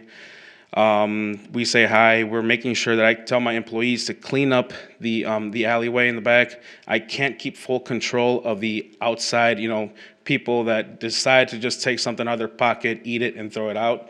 I don't have control of that. So what I do have control of is doing what we can, especially with my other neighbors in the businesses, like El Conquistador. We've talked and we've tried to maintain that back area clean as possible. It is also, again, I'm trying to make this super short. I've actually been trying to keep it clean in the parking lot with garbage and making it look nice with landscaping, with the landscaping plan that I also went through with Christy. That we want to make sure people are welcome in our restaurant and making sure that they're having a good experience with food, with liquor, safe environment as well. Since I'm mentioning the liquor, there are other bars that are across. They're bars. I understand that there are other there are other Mexican restaurants that are restaurants and bars. With 7 a.m. to 2 a.m. 7 days a week. We close Mondays. We want to open Mondays to those hours. If it's a problem with Sunday, I really, with all due respect, I can care less about Sunday hours. I can cut those off so my neighbors can be happy. I can, as long as I get my Fridays and Saturdays till 2 a.m., that's more than enough for us. Those would be hours with, when majority of the people don't work the next day, Friday to Saturday, Saturday to Sunday. I don't know what else to say. Thank you. Does anybody have any questions for the applicant? Okay. Can I rebut something? You can register, you can go to the mic and fill out a sheet after you're done talking. I already filled one out. Okay, if you already did, who were you? Okay, just come up and say your name, okay? Hello, Colleen Hart, 4454 West Midland Drive. Again, all of our neighbors were happy with the restaurant. The problem is with the hours of operation. When Meehan's gas station went in, I think it was 2001, he wanted to go beyond 11 p.m., and the neighbors voted no because, not that there was liquor being served or anything like that, it was just, we just wanted a quiet neighborhood, but we were grateful that he went into that area because it was just a vacant lot and we had some vandalism. So we were happy to have that. And again, if we start extending hours to one establishment and another, now is Meehan gonna have to come back and ask to go to midnight or 2 a.m. when he was denied and he listened to the neighborhood and what they wanted? Granted, you can still get gas, but you can't get anything inside the store past 11 p.m. Okay, thank you. Thank you. Yes, some of the other examples were before there were special uses, a lot of grandfathering. The restaurant over there had a that you're talking about in Forest Home. I mean, that was once Virgin John's, which was mostly a beer bar and place that I used to maybe go when I was 18. And I can long tell you time that ago. I get numerous complaints. Right. from But- that, as well as Fox's, who is not in my district, but my residents are across the street from it, and they have a lot of, that's been historically an issue for the city. It's much better than when it was Mad Dog, but it's not as good It's as when not- it was the it's Supper not- Club, right? It's not great, trust me. So special uses are rights that attach to the property, right? So when he comes in and says, I'm gonna do this, and then he sells the business, the right attaches, and that's kind of what happens at other restaurants, right? Los Mariachis was a Korean restaurant before that I think had long hours of operations. Prior to Used that. to be a steakhouse, too. Huh? It used to be a Leighton place when we were kids. Well, that was one of the issues with Mad Dog at the time, right? You know, they came in as a restaurant, right? But had liquor hour operations and essentially operated Yeah, as. So, neighborhood without bars in reinvigorate- Milwaukee is without- kind of an so, oddity. Okay. Did anyone want to speak else? Did you register? I've got a card up there, but I didn't register to speak, so. If you could fill out one of those little sheets, that would be helpful. You can come up. This is, if there's anybody else, this one's almost over. We have 42 more items or something to go, so. Okay, I just wanna, all right, I'm Brian Higbee, 4514 West Midland Drive. I just wanted to let Alejandro know that I welcomed anything but Burger King there for the 10 years I've lived there. It was awful, and I was glad to, and I also love Mexican food. I eat at your restaurant. So I don't want, I speak for myself. I think I speak for my neighbors too. This is not an issue of not being welcoming. It's an issue of, we are a backdrop for all the noise from Forest Home. And those three properties, the gas station, the Burger King, and then El Conquistador, or the newspaper and the bingo hall, are all wide open with the exception of a chain link fence. So we hear everything.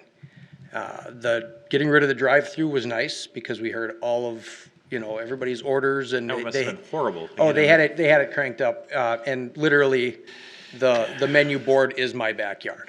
But I think what everybody's big concern is, mine anyways, my main concerns are the alley traffic, and also the fact that we're lower than the properties on Forest Home. There's a small grass berm and a chain link fence. I don't know if there's a curb on the parking lot side. I don't think there is. My biggest fear has always been that one of these, people get in arguments at the gas station. They get in arguments at the Burger King parking lot. They get, and alcohol fuels those things. It also fuels people doing stupid stuff in their cars. My concern is 2 o'clock in the morning, someone's going to drive through a fence that I could drive my bike through, and come down the hill into my garage. So that's one of the biggest things, and I think it goes back to the community center issue of that whole line of businesses there needs a fence along it. It always has. It's a cut through for everybody. That's a big thing. And even in lieu of a fence, a guardrail to stop cars from coming into that alley, accidentally or intentionally, I think would be something that would, and I think that the Sunday hours of 2 a.m. are insane. That would, I don't know of any bar that stays open till 2 on a Sunday. Friday and Saturday, I can kind of understand, but I would not want the 1 o'clock during the week. I think if anything, most bar restaurants close the bar at 12 o'clock on weekdays and then have regular bar hours on the weekend. For the most part, it's not like and I'm speaking, but when I was growing up, bar time at 2:30, everybody wished it was 3:30. Most of the bar owners that I talk in Greenfield right now are pretty much, they say they're empty by 10. Yeah. I don't know about Fox's, but most of the corner clubs. But I mean, even, It's a for different the world. noise issue or car deterrence of cars. Okay. Along that, even if it was stayed a chain link fence and they put shrubs along it, something, some sort of buffer between us and those properties. Okay. Thank you. So you did register, and I just changed your thing, so you're good. Okay. Does anybody else want to speak for or against for informational purposes? Does anyone want to speak for or against for informational purposes? Entertain a motion to close the public hearing. Motion to close the public hearing. Alderperson Akers, is there a second? Second. Second by Alderperson Driswicky, all in favor? Aye. All opposed, motion carries. So under this one, there is, item B can be removed, a site plan review. The only real issue is amending the special use condition of the hours of operation. Does the council wish to take any action doing that? Does the council wish to take any action doing that? I would like to see it remain the same, the 11 o'clock as it That would be a sits. motion to deny the requested change. That would be and I leave will this- make a motion to deny Okay. the extended hours And- of operation. And continue with the existing hours. That was the motion by Alderperson Bailey. Is there a second? Second. Second by Alderperson Akers. Is there any further discussion? Would you call? This is for, yes, 2B, 2A. I think from the bar's perspective, his other locations have significant amount of landscaping between them and the residents, and we're not seeing this here, and I don't think the residents see that either. So I think if So- you ever have any idea of doing something. You're not the owner of this building right now, correct? You're renting? Do I have that right? Excuse me. He leases. You're leasing this He leases property, the yes, building. you're not the owner, correct? Yeah, okay. Yeah. The difference being there's not enough landscaping between you and the neighbors. Should I call? Yeah, please call. This is to deny. Alderperson Driswicky. Aye. Alderperson Bailey. Aye. Alderperson Kastner. Aye. Alderperson Akers. Aye. Alderperson Sarian. Aye. Motion carries, which is a denial. Item 3, public hearing on the special use permit for luxury auto proposed. Do you guys want a minute or two to go? Thank you. Just going to read the next item. Public hearing on the special use permit for luxury auto, proposed automotive glass replacement shop to be located at 4640B South 76th Street, submitted by Othman Shawhout. I'm sorry if I pronounced that wrong. There he is. Is that him back there? I'm his partner. You're back there, okay.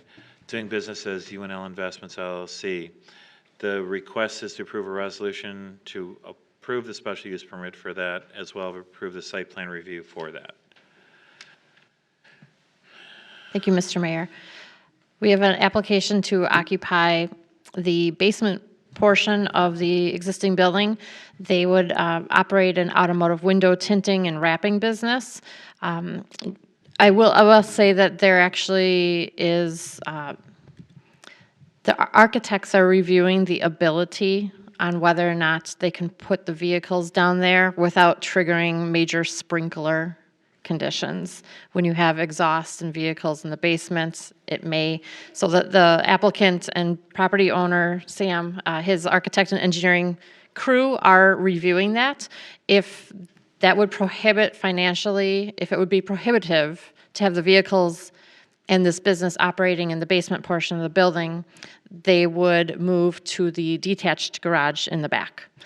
Nonetheless, the special use permit, and that is detailed in the resolution, the special use permit is tied to the property, as the mayor has noted, one tax key number, but I just want to make it clear that the exact location, whether it be the basement or the detached garage, is still unknown because they're doing building code research. So the site zone C4, which requires a special use permit for this proposed application. The hours of operation would be 9 a.m. to 8 p.m. daily, but the applicant anticipates appointments for the vehicles to be tinted or wrapped.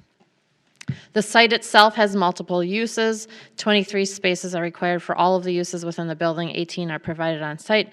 This particular tenant would be allotted these 5 stalls in the back for parking of the vehicle before or after it is being, I don't want to use the word repaired, but altered with the window tinting. Plan Commission did recommend approval, and we've received no letters of objection or support to date. So it was my understanding it was in the building, the commercial building along the street, not in an accessory structure in the back? Unknown at this time. Either way, building code, it would have to be compliant to building code. It would be easier, of course, building code potentially, if they were operating in the accessory building in the back. Obviously, as our building inspector has noted, it would have to require like a bathroom because it becomes a public building. So there definitely would be alterations required for tenants to occupy in that accessory building. But it may end up working that the business operates out of the basement. I know Sam's engineering and architecture staff and his team are looking into that yet.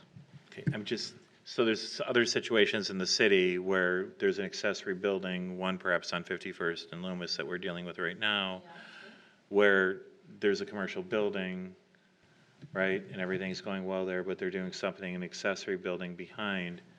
I mean, I think it's got to be in the western building. I don't think you can have a special use in an accessory structure, and there are other places where that's real bad. Unless they have the bathrooms and everything else. And unless they have the bathrooms and all that, and then it turns it into an adjacent commercial structure and all that other stuff. And if there's a special use in the garage, then that garage is entitled to have it kind of forever, right? It's better to keep it all in the building and to define the location within the commercial building. The garage was never a commercial space. It was a storage for the old guy that lived there. That it was a painting, it really was. I'm surprised we don't have an answer to that question yet. That was a long time ago that this was at planning. I don't know what, I'm sorry I missed that. That was a long meeting. time ago. What was the answer? What was the question? The same question we have now is which one are we gonna be in? And we don't have an answer, which is kind of puzzling. I think the only one that you can be in is in the western one. Now, if there's some building code that says it has to be this or it has to be that, then that needs to be resolved. You can come up if you'd like. But I don't think you can put it in the garage. My name is Sam Aramahi. I'm the building owner and also partner in that space. So the reason why we still don't have an answer was because there was a pushback saying that we needed a complete sprinkler system from the city. And we kept on, because of the definition, there is no definition in the books that says wrapping. It was only car repair. So they kept on going back and forth, and then they had to get the state involved regarding, I think, the codes to see exactly. And it's been about 2-3 weeks, and that's what really took most of the time. So the last thing that I've been told is that we wouldn't require a sprinkler system. We would only need probably a firewall. We were talking to Christy about that, about putting a firewall for the first floor on top.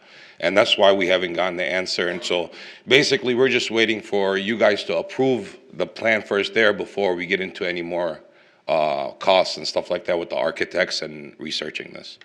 So the plan would be to I'm not approve- aware of the plan being submitted to E-Plan. Yeah, there was nothing submitted to your plan. Yeah. Right, so therefore we don't have an answer.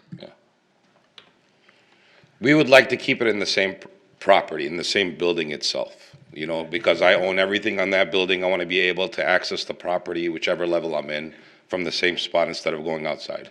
I don't have an objection. I mean, I don't have an objection to that. I'm not sure that the building needs to be completely resprinkled because it's. So the thing was, if we needed a sprinkler system, we were gonna move it to the back, because it would be a lot cheaper to build a bathroom in the back garage. And the back garage, by the way, does have its own address back there. Okay, so it's not just, so it does have an address in there. So it was basically a plan B. You know, we wanna do it on site regardless.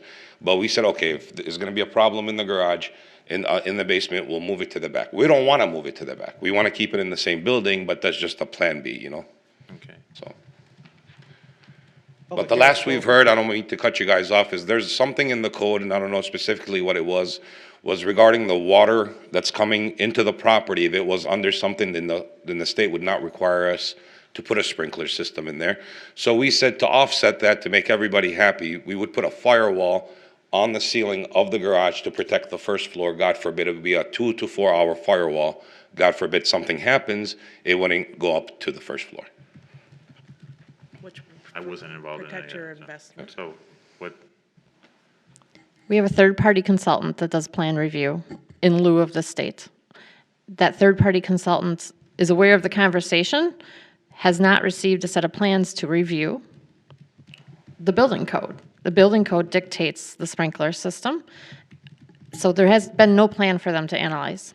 The building codes. So the building. With regard to fire codes, are generally reviewed by the fire department. Yes. So it was because it was brought down as car repair. It's a change of use for So the the basement. You have people working, utilizing a first floor and a second floor above, Right. and vehicles in the basements. And so this all comes down to a building code, which I am not a building code expert, and that's why we hire the professionals to do that. We are aware that we won't get occupancy until the building code stuff is addressed. That's not, we understand that, so that's not an issue. So as long as we know that we have your blessings on to continue, whether it's here or here, we will make sure that the building is up to code regardless of what we're doing, you know, so that's not an In issue. essence, what they're doing is they're applying stickers to glass. That's all we're doing. Oh, Yeah. the whole car.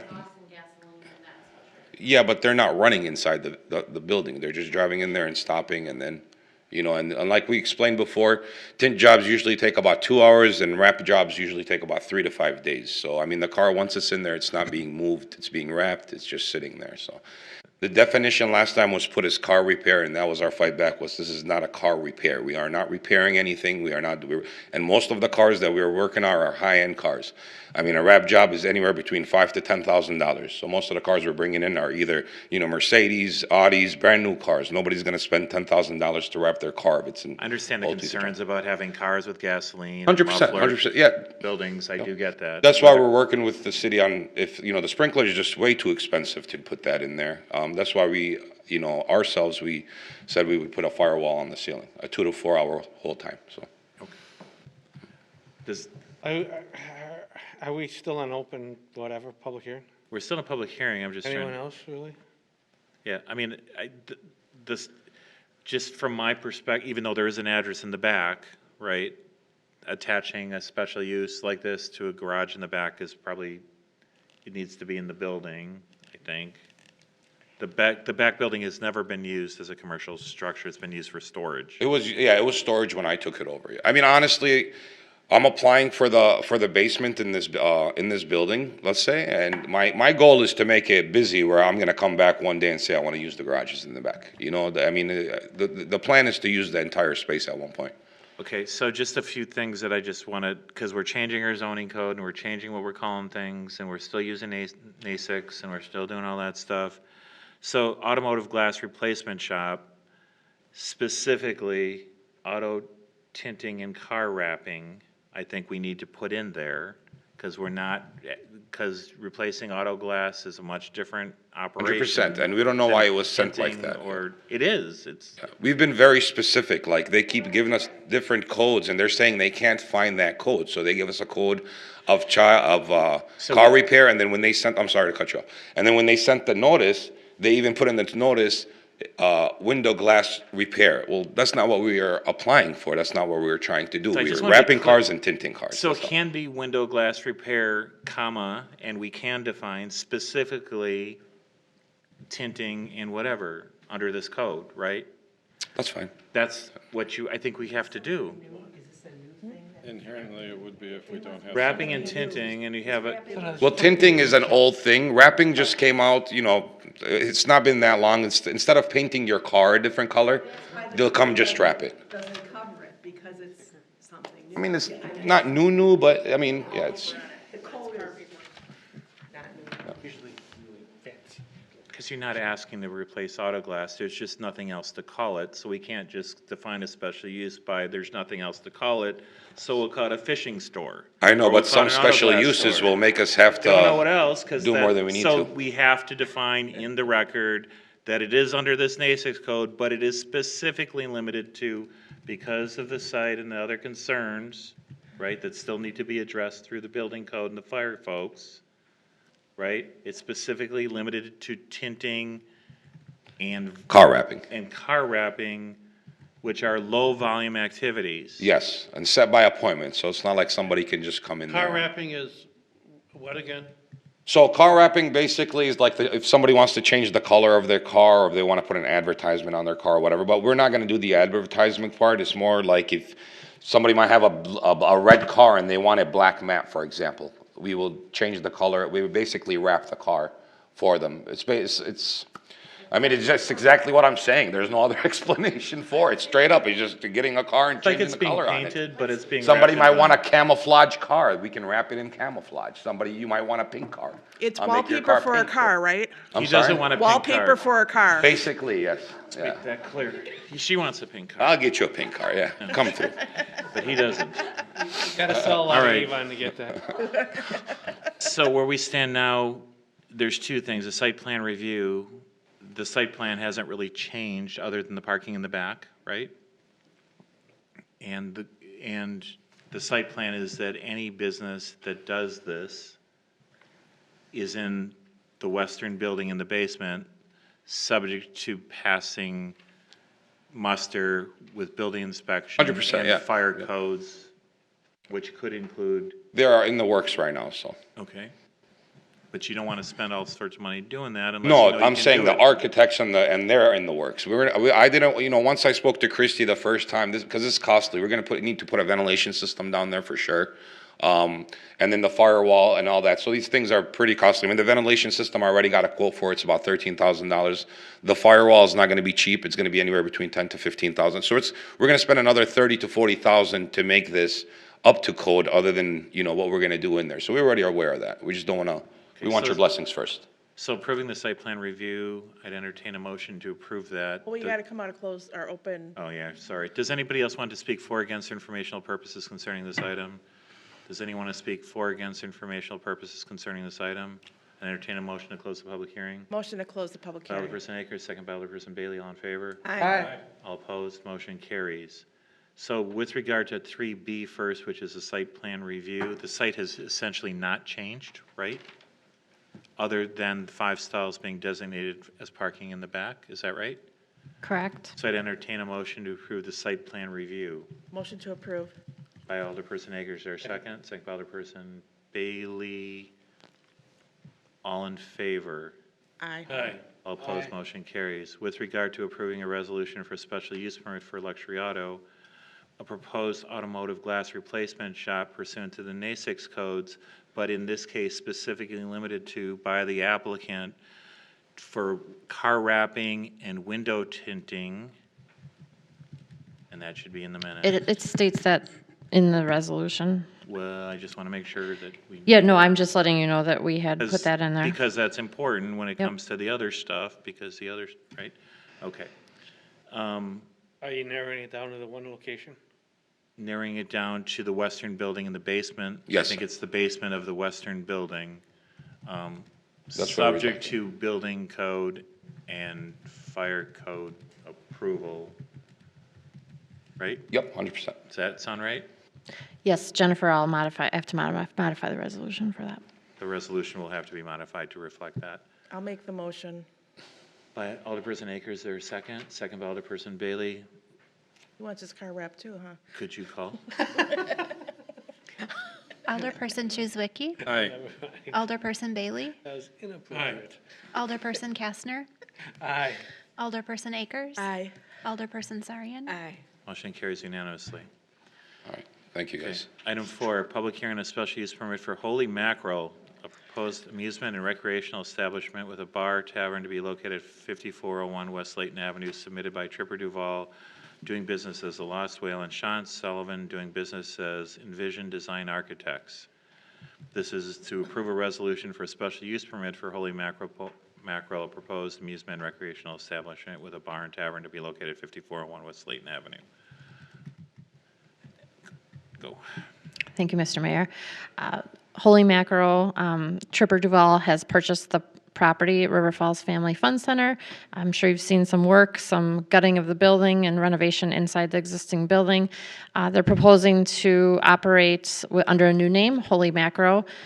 Because it's been vacant for 2 years, we are required to go through the public hearing special use permit process. Proposed hours of operation are 11 to 10.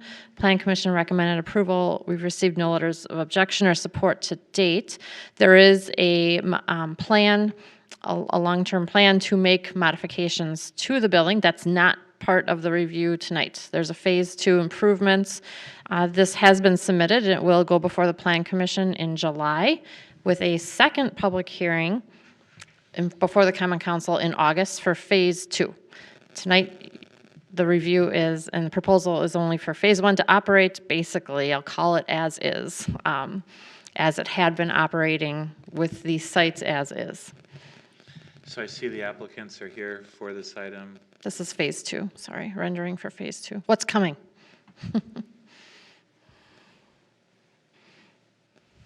I can say that while there might not have been any letters of approval or whatever from the neighborhood, there has been lots of verbal support, especially since it's not an apartment building and they're keeping it like it is and improving it. So the neighborhood across the street is psyched to see what you're doing.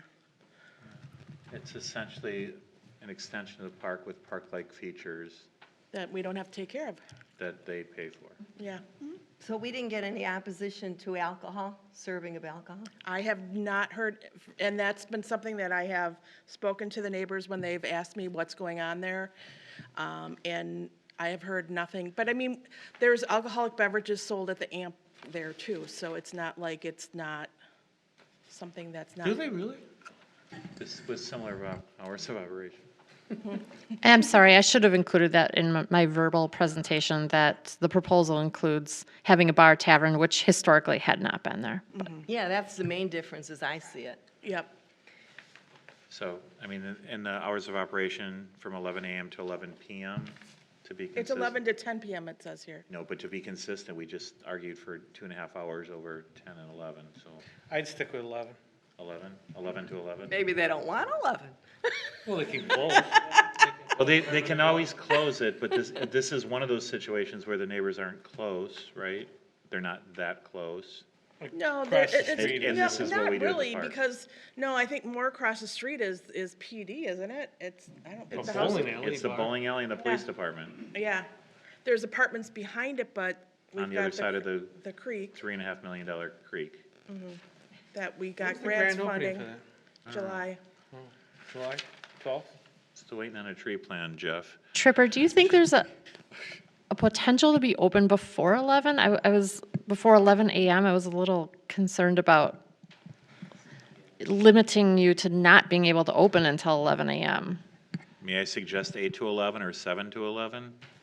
In case. Just the opportunity to. It doesn't mean you have to You're going to be. be open then, it just means that you can be. I will take any hours you guys want to give me. I was trying to be conservative with the proposal of the liquor license and with the proposal of everything else that's happening. I would take 7 a.m. in a heartbeat. I would take 2 in the morning in a heartbeat. I want to be working with you guys to 7 to 11, which is take this consistent with others, is that fair? large plot to the next level. Is that fair? Yes, is that fair? Do you agree? Is that fair? I don't have a problem with 7 The only till. thing I'm concerned, I have a question about, I read something about, like you're going to have alcohol in snow cones or non-alcoholic snow cones and can you explain that? Yeah, sure. Thanks. Have you ever had a snow cone? Yes. Put alcohol in it.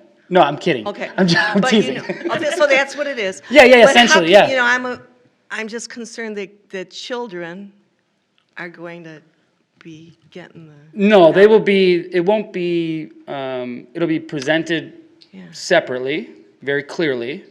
And then the production of it itself will not have any alcohol in it unless an adult who is of legal age and has been ID'd comes to the bartender and says, I would like it with alcohol.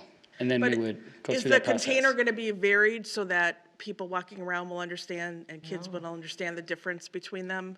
Yeah, you'll see most likely some version of like a slushy machine that will operate with no. No, I'm just, the container that you're putting it in, is that going to differ? Yes, 100%. Yeah, container, the garnishing of it, the whole presentation will be wildly Okay. applicable to, Vegas. yeah, to the children and the adults. So, okay, that's good. Yeah. That's what I was concerned about. Okay. That would be good. Okay. And then Put a one full other chicken thing- on there. Yeah. One other thing. Explain the name Holy Mackerel, please. It's Something with fish. You like fishing or something? it's more of the expression of Holy Mackerel. Holy Mackerel. Because it's a family entertainment center with, you know, mini golf and batting cages and all that stuff. So the idea is the energy that you would have when you say Holy Mackerel is the same energy we want to try to get out of people when they're there and having fun with their families and all that stuff. think Plus, you it just is a really clever, You have to add an exclamation point. you have to. Yeah, it's Yeah. spelled differently, I think, or something. Because like a Perio, it's like holy mackerel. but Because holy there's mac- also holes for the mini golf, you know? Tim agrees, because that he's what shaking it- his head, so I- exclamation point. Is it? I don't know, ask him, that's what I tied it into, the mini golf, you've got holes, so holy. Yeah, so that's the spelling of it. HOLEY that's- oh, see, is that's- holy. thank Yeah, yeah, yeah. I'm just You know, trying I to have be to clever, sort this you know? out in my mind, see. Yeah. Yeah, Yeah. that was weird. Normally it's HOLY, but I've There you go. registered it as HOLEY. Now I get it. I think Chris Farley did it in one of his skits. Didn't he say that? I don't want to talk about it. I thought he did too, which is like There might why be trademarks involved in a picture of Chris Farley in the. there will be a mural for sure.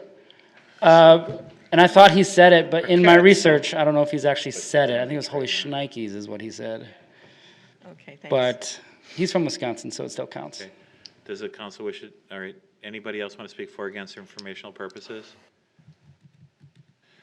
I'd entertain a motion to close the public hearing. Motion. By Bailey, Second. second by Akers, all in favor? Aye. Aye. All opposed, motion carries. Can I make a motion to approve the special use? With the adjusted hours? Yes, with the adjusted hours of 7 to 11, 7 AM till Okay, motion 11 is PM. made by Alderperson Akers with the adjusted hours of 7 to 11. Second. Second by Alderperson Kastner, would you please call? Just catching up. Alderperson Juzwicki. Aye. Alderperson Bailey. Aye. Alderperson Kastner. Aye. Alderperson Akers. Aye. Alderperson Sarian. Aye. And I want to welcome you. Thank you so much for joining I us. want to thank you, my neighbors. I'm right across from Conkle Park, so. And thank you for proving me wrong. I made comments about putting an apartment complex here, so I'm rescinding all of them. I'm very thankful, and I'm going to say this publicly so that if anyone else wants to watch. Thank you, really. Nice. And thank you for proving me right. Thank you for, It's a very large project, and Just kidding. you know, every new owner has the butterflies, and from parking the cars for the Dan Jansen Fest, and just the daily labor that we're doing there, the amount of Greenfield community members that have stopped by just on a whim to say hi has been very, very welcome and very lovely, and the positive support that I've been getting for taking this process on has further pushed the idea that the things that we do in this plot in particular, in my opinion, is going to build huge value for that area as well as myself and the kids and the families and all that stuff. So just thank you guys for kind of pushing me through it and being on this ride with me, and I'm super excited to see what happens. welcome and Thank you. welcome Good to the luck. neighborhood. Thank you. And thank you for the pickleball courts. Yeah, got to. It's the fastest growing sport. Yeah, it is. One on one sometime. Yeah. I think my son's probably the only one that got hurt playing it, but that's besides. Not an easy feat. That's impressive. Okay, we voted, right? Yep. Okay, sorry, we gotta get going here. Old business, I don't have any appointments other than under item L1A, little I, confirmation of Whitnall School District appointment, Quinn Burnett to the Park and Rec Board. Yep. Entertain a motion, that's a council appointment. Oh, I have to nominate him or approve it. Yep, by Kastner, is there a second? Second. Second by Alderperson Sarian, all in favor? Aye. All opposed, motion carries. I don't have any board review, tree commissioner, zoning board of appeal people.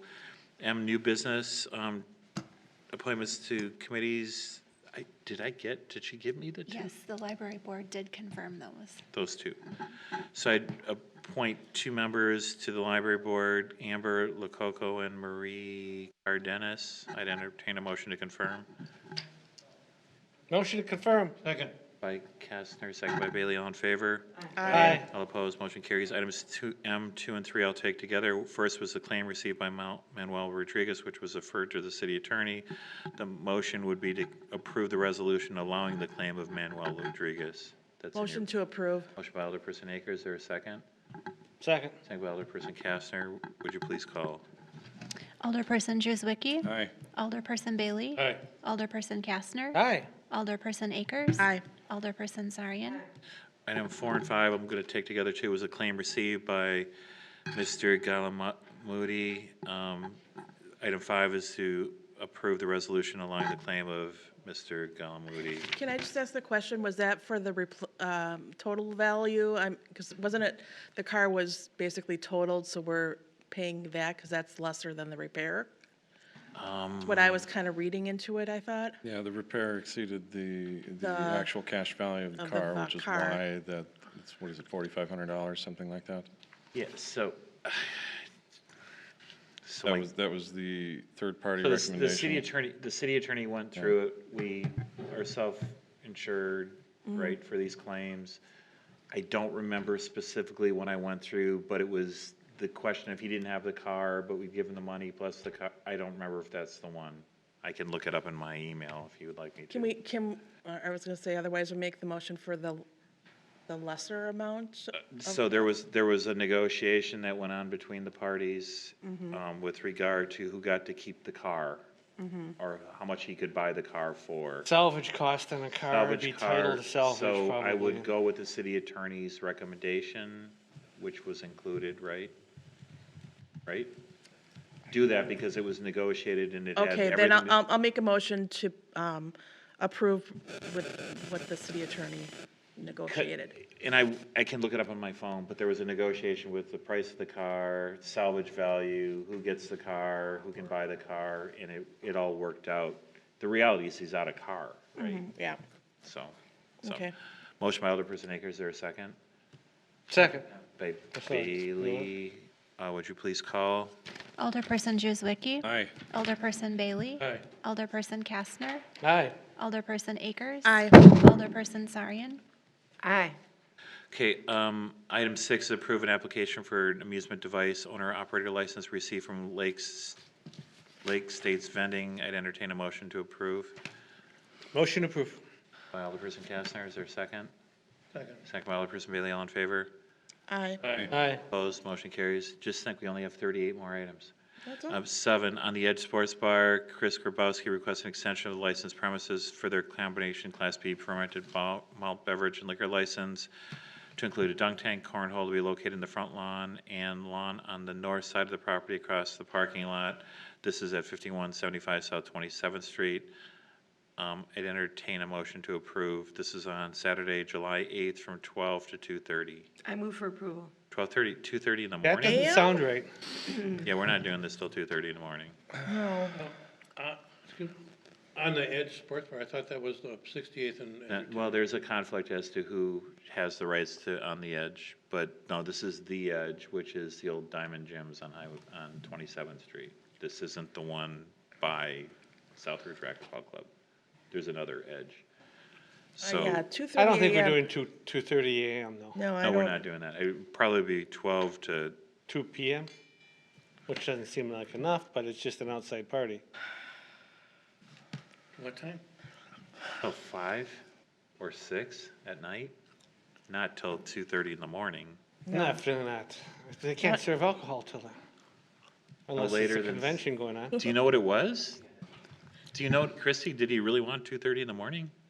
This was, This isn't me. this isn't her. This is No. to extend his liquor license for his bar, just to take it outside until that time to do these activities. So usually bars are open, I think, until that time. But if you didn't want him doing these things outside for his entertainment At and night. his So this is liquor, just for it's one just what he requested. It's consistent with the bar hours. Till 9 Yeah, p.m. I'm not feeling 10 2:30. 9 p.m. There is a neighborhood behind it, Yeah, 10 p.m.? 10 p.m., 10 or 11. 10. 10. Well, come on, you do ours till 11. So this isn't just that, this is being outside, right? This is being outside with dunk tanks and cornhole and, And alcohol. And right, music. and alcohol. One So night. 10 p.m. One- Kind of like one Dan night. Jansen Twelve- Fest. I never receive any complaints. That's all, I'm just. But so- yeah, they're not that's out why- till 2:30 in the morning usually in the parking lot drinking. I 12 to never- 10? Or 12 to 8? Oh, I'd go Refer 10, I'd go to 10 or the 11. alderperson of her 10 to, district. 10 to 11? Ask the alderperson. It is, 12 to 11. 12 I'm to good for 11. that. Okay, so the motion would be to approve from 12 p.m. to 11 p.m. I'll make that Oh. motion. Right? And a Motion by Saturday night. Bailey, is there a second? Second. Second by Kastner, all in favor? Aye. Opposed, motion carries. Item 8 is approve applications for 23-24 operator license. Entertain a motion to approve. Motion. Motion approved. Second. Bailey, second by Kastner. This is with all the common, All the exceptions that they need to be paid up and stuff. All in favor? conditions. Aye. Aye. Opposed, motion carries.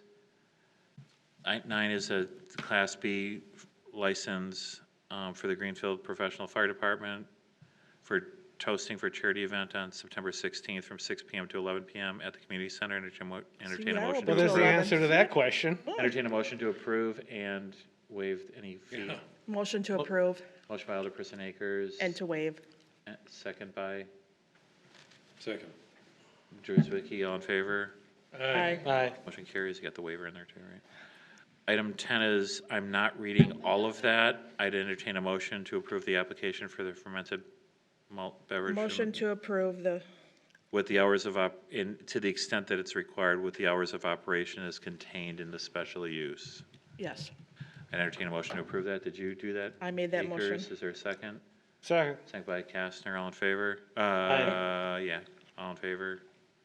We Sorry. just you did don't have that, to- didn't we? Aye. Aye again? Motion carries unanimously, right? 11, entertainment license for Holy Mackerel. I entertain a motion to approve. Motion to approve. By Akers, there's second. Second. Second by Bailey, all in favor. Aye. Aye. Opposed, motion carries. Item 12 is the license, what is this for? Remainder of the renewals. The remainder of the renewals. I'd entertain a motion to approve. With all the conditions, right? All the conditions and stuff. Motion to approve with Akers, conditions. Second by Second. Kastner, all in favor. Aye. Opposed, motion carries. Just so you know, I'm not following proper protocol by calling you all alderperson first. I'm just using your last names for the That's sake of fine. brevity. Item 13, approve applications for amusement licenses to expire on July 31st, 2024. I entertain a motion to approve. I'll make the By motion. Bailey, is there a second? Second. And by Drzwicki, all in favor. Aye. Opposed, motion carries. Item 14, discussion decision, transfer funds from CE 2219 and CE reserve for CE 2320 at John Deere Gator. Entertain a motion to approve. Mr. Jackwish is here Motion to to talk approve. about this vital capital equipment need by Akers. Is there a second? Second. Second by Sarian. Would you please call? Alderperson Drzwicki. Aye. Alderperson Bailey. Aye. Alderperson Kastner. Aye. Alderperson Akers. Aye. Alderperson Sarian. Aye. Did we ever get our big John Deere? Scott, are you Power line sure you trail want a John John Deere? Yeah, for the power line trail, yeah. Are you sure you want a John Deere unit, considering how difficult they are to repair? Were there any, I'm just wondering, because I happen to see that. We have other John Deere units and they work. Okay, all right. Okay. And they're made right there in Moline, Illinois. Yeah, I used to work for ACO. That's where the factory is anyways. 15, approved Nightingale Notes application subscription agreement with Champ Software by our health director. Approve. Motion to approve. Wait, Do you want Oh, to do you six? skipped wait a second. 13. I'm going to make a motion, You're gonna, okay, to approve that and the 16? 15 Oh, no, you're and going for 16, the the two health. 14, 15, no? Where you So I'm get trying to 13? figure out where the. Did I hit down? We're planning it, all right, we'll just do that. I'm sorry. Are you in the revised? Approve that agreement with Champ Software. Make a motion to approve. Motion to approve. By Akers, there a second? Somebody? Second. By Kastner, would you call? Alderperson Drzwicki. Aye. Alderperson Bailey. Aye. Alderperson Kastner. Aye. Alderperson Akers. Aye. Alderperson Sarian. Aye. 16, approve the Calvin University internship agreement. I'd entertain a motion to approve. Motion to approve. By Akers, second by Bailey. Would you please call? Alderperson Drzwicki. Aye. Alderperson Bailey. Aye. Alderperson Aye. Kastner. Alderperson Akers. Aye. Alderperson Sarian. Aye. Item 17, approve a purchase order for Project 2228 Salt Dome Rehabilitation with Holton Brothers Contractors in the amount of $67,815. I'd entertain a motion to approve. Motion to approve. By Akers, there a second? Second. Second by Drzwicki. Would you please call? Alderperson Drzwicki. Aye. Alderperson Bailey. Alderperson Kastner. Aye. Alderperson Akers. Aye. Alderperson Sarian. Aye. Item 18, approve a resolution verifying review and authorizing submittal of the Wisconsin Department of Natural Resources CMAR report. Entertain a motion to approve. I'll make the motion to approve. By Bailey, is there a second? Second. Second by Alderperson Let's do Kastner. with the Condition of our roads, it has to be submitted to the state. Condition of our roads and sewers and all sorts of stuff, and how we clean things so what bad things don't go in the water, right, Jeff? Yeah. Motion was made and seconded. Would you please call? Alderperson Juzwicki. Aye. Alderperson Bailey. Aye. Alderperson Kastner. Aye. Alderperson Akers. Aye. Alderperson Sarian. Aye. 19, granting construction easements and statement of non-reimbursement to Department of Transportation. Approve granting construction easements. Entertain a motion to approve. I'll make a motion to approve. By Alderperson Bailey, is there a second? Second. Second by Alderperson Akers. We have to call that one too. Alderperson Juzwicki. Aye. Alderperson Bailey. Aye. Alderperson Kastner. Aye. Alderperson Akers. Aye. Alderperson Sarian. Aye. All right. Items 20 through 26 all came from the Planning Commission. Entertain a motion to approve all of them unless one needs to be taken out. Motion for approve items as stated. 20, 21, 22, 23, 23, 24, 25, 25, and 26. Correct. You got that? Second. By Kastner, second by Driswicki. Can you call? Alderperson Juzwicki. Aye. Alderperson Bailey. Aye. Alderperson Kastner. Aye. Alderperson Akers. Aye. Alderperson Sarian. Aye. So do you have to do that for each one of them then? Or is it, okay, okay. Item 27, we already did, right? 28 is a special outdoor event application for the 4th of July celebration. Entertain a motion to approve and waive all applicable fees. That goes to 11 PM, right? Motion to Until the approve. fireworks are over. Well, yeah. No more fires, Or right? 11 Just PM. There's nothing over there to burn. Motion for approval on Actually, waive park. There's a lot to burn There's a right lot now. of, there's a lot, yeah, okay. Motion by, who was it? Akers. Seconded by, this is a Second. really good one, sure. Sarian, all in favor? Aye. All opposed, motion carries. Item 20 is an outdoor event application for a Minion Fest. Waiving the fees, entertain a motion to approve I move for approval. by Sarian. Second. Bailey, all in favor? Aye. Opposed, motion carries. 30 is outdoor movies at the Salvation Army from August 3rd to August 11th. August Waiving the 4th, fees. it Huh? says. Huh? August 4th to 11th. What? August 4th, What'd I say? 3rd. Third. Oh, sorry about that. August 4th to the 11th. Entertain a motion to approve. Motion to approve. By Akers, is there a second? Second. Second by Drewzwicki, all in favor? Aye. Aye.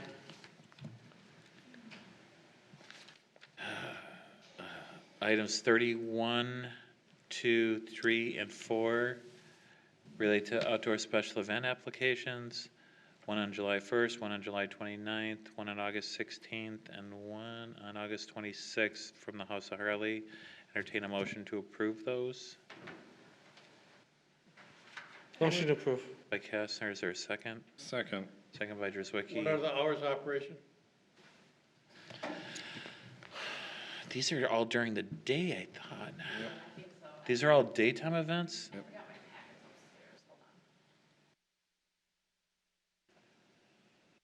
I don't think. So it's 3, 4.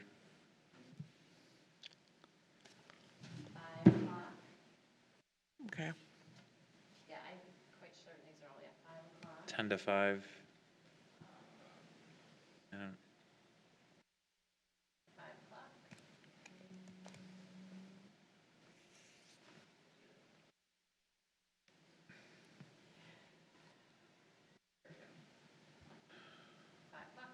Okay. They all end at 5 PM. Entertain, is there a motion to approve yet? Yes. Yes. Motion by Kastner, second by Juzwicki. Would you, all in favor? Aye. Aye. Opposed, motion carries. Wow. 30, Commend Wow, the this is the organization first. of that file, too.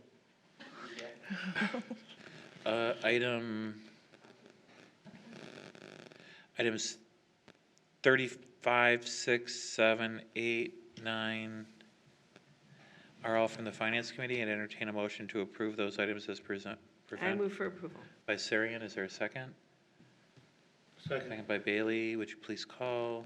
Alderperson Juzwicki. Aye. Alderperson Bailey. Aye. Alderperson Kastner. Aye. Alderperson Akers. Aye. Alderperson Sarian. Aye. I think we really need 36. Did I miss that one? No, we do really need 36, just like, you can pretty much ask anybody that's working in this building right now. Although there are little animals living in the building now, in little holes, that Scott pointed out to me. So maybe that warmth is good for them. Okay, 40, is Gabriel Hanley here this evening? No? Ask that that be placed on the next, or contact be made and placed on the next agenda if required. So there's no closed session that's required. We don't need for the item 41 or for 42, we don't need to do. Item 43, We did need to do item 2 under the closed session. oh, yeah, sorry. For 40, common council to go into closed session pursuant to Wisconsin statute 1985, 1B, C, and F for the following: considering employment, promotion, compensation, or performance evaluation, data for any public employees over which the government body has jurisdiction or exercises authority. I'd entertain a motion to go into closed session. Motion to go in closed session. By Alderperson Akers, there a second? Second by Alderperson Bailey. Would you please call that? Alderperson Drewswicki. Aye. Alderperson Bailey. Aye. Alderperson Kastner. Aye. Alderperson Akers. Aye. Alderperson Sarian. Aye. Okay, can you all make sure your green lights are off? You hit that one, right? Recording, and then enter closed session.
Okay, I'd entertain motion to come out of closed session at 9:44. So moved. By Akers, second by Bailey, all in favor? Aye. All opposed, motion carries. The next item is 43? 43, decision to allow police and fire commission recommendation for contingent employment offer to fire chief candidate to set salary consistent with the 2023 non-represented resolution. Entertain a motion to proceed as directed. I'll with make the a motion to proceed recommendation. as directed. By Alderperson Akers, or a second? Second. Second by Alderperson Bailey, would you call? Alderperson Juswicki. Aye. Alderperson Bailey. Aye. Alderperson Kastner. Aye. Alderperson Akers. Aye. Alderperson Sarian. Aye. Okay, item 44, discussion decision to follow Board of Health direction or revise Health Officer Director job description position qualifications. Entertain a motion to approve. I'll make a motion to By approve. Alderperson Akers, the representative of the Board of Health. Is there a second? Second. Second by Alderperson Bailey. You think you have to call on that one too? Alderperson Juswicki. Aye. Alderperson Bailey. Aye. Alderperson Kastner. Aye. Alderperson Akers. Aye. Alderperson Sarian. Aye. Motion carries. I don't have any items for future agenda. Oh, adjourn, entertain a motion to adjourn at 9:46. Motion to adjourn. Second.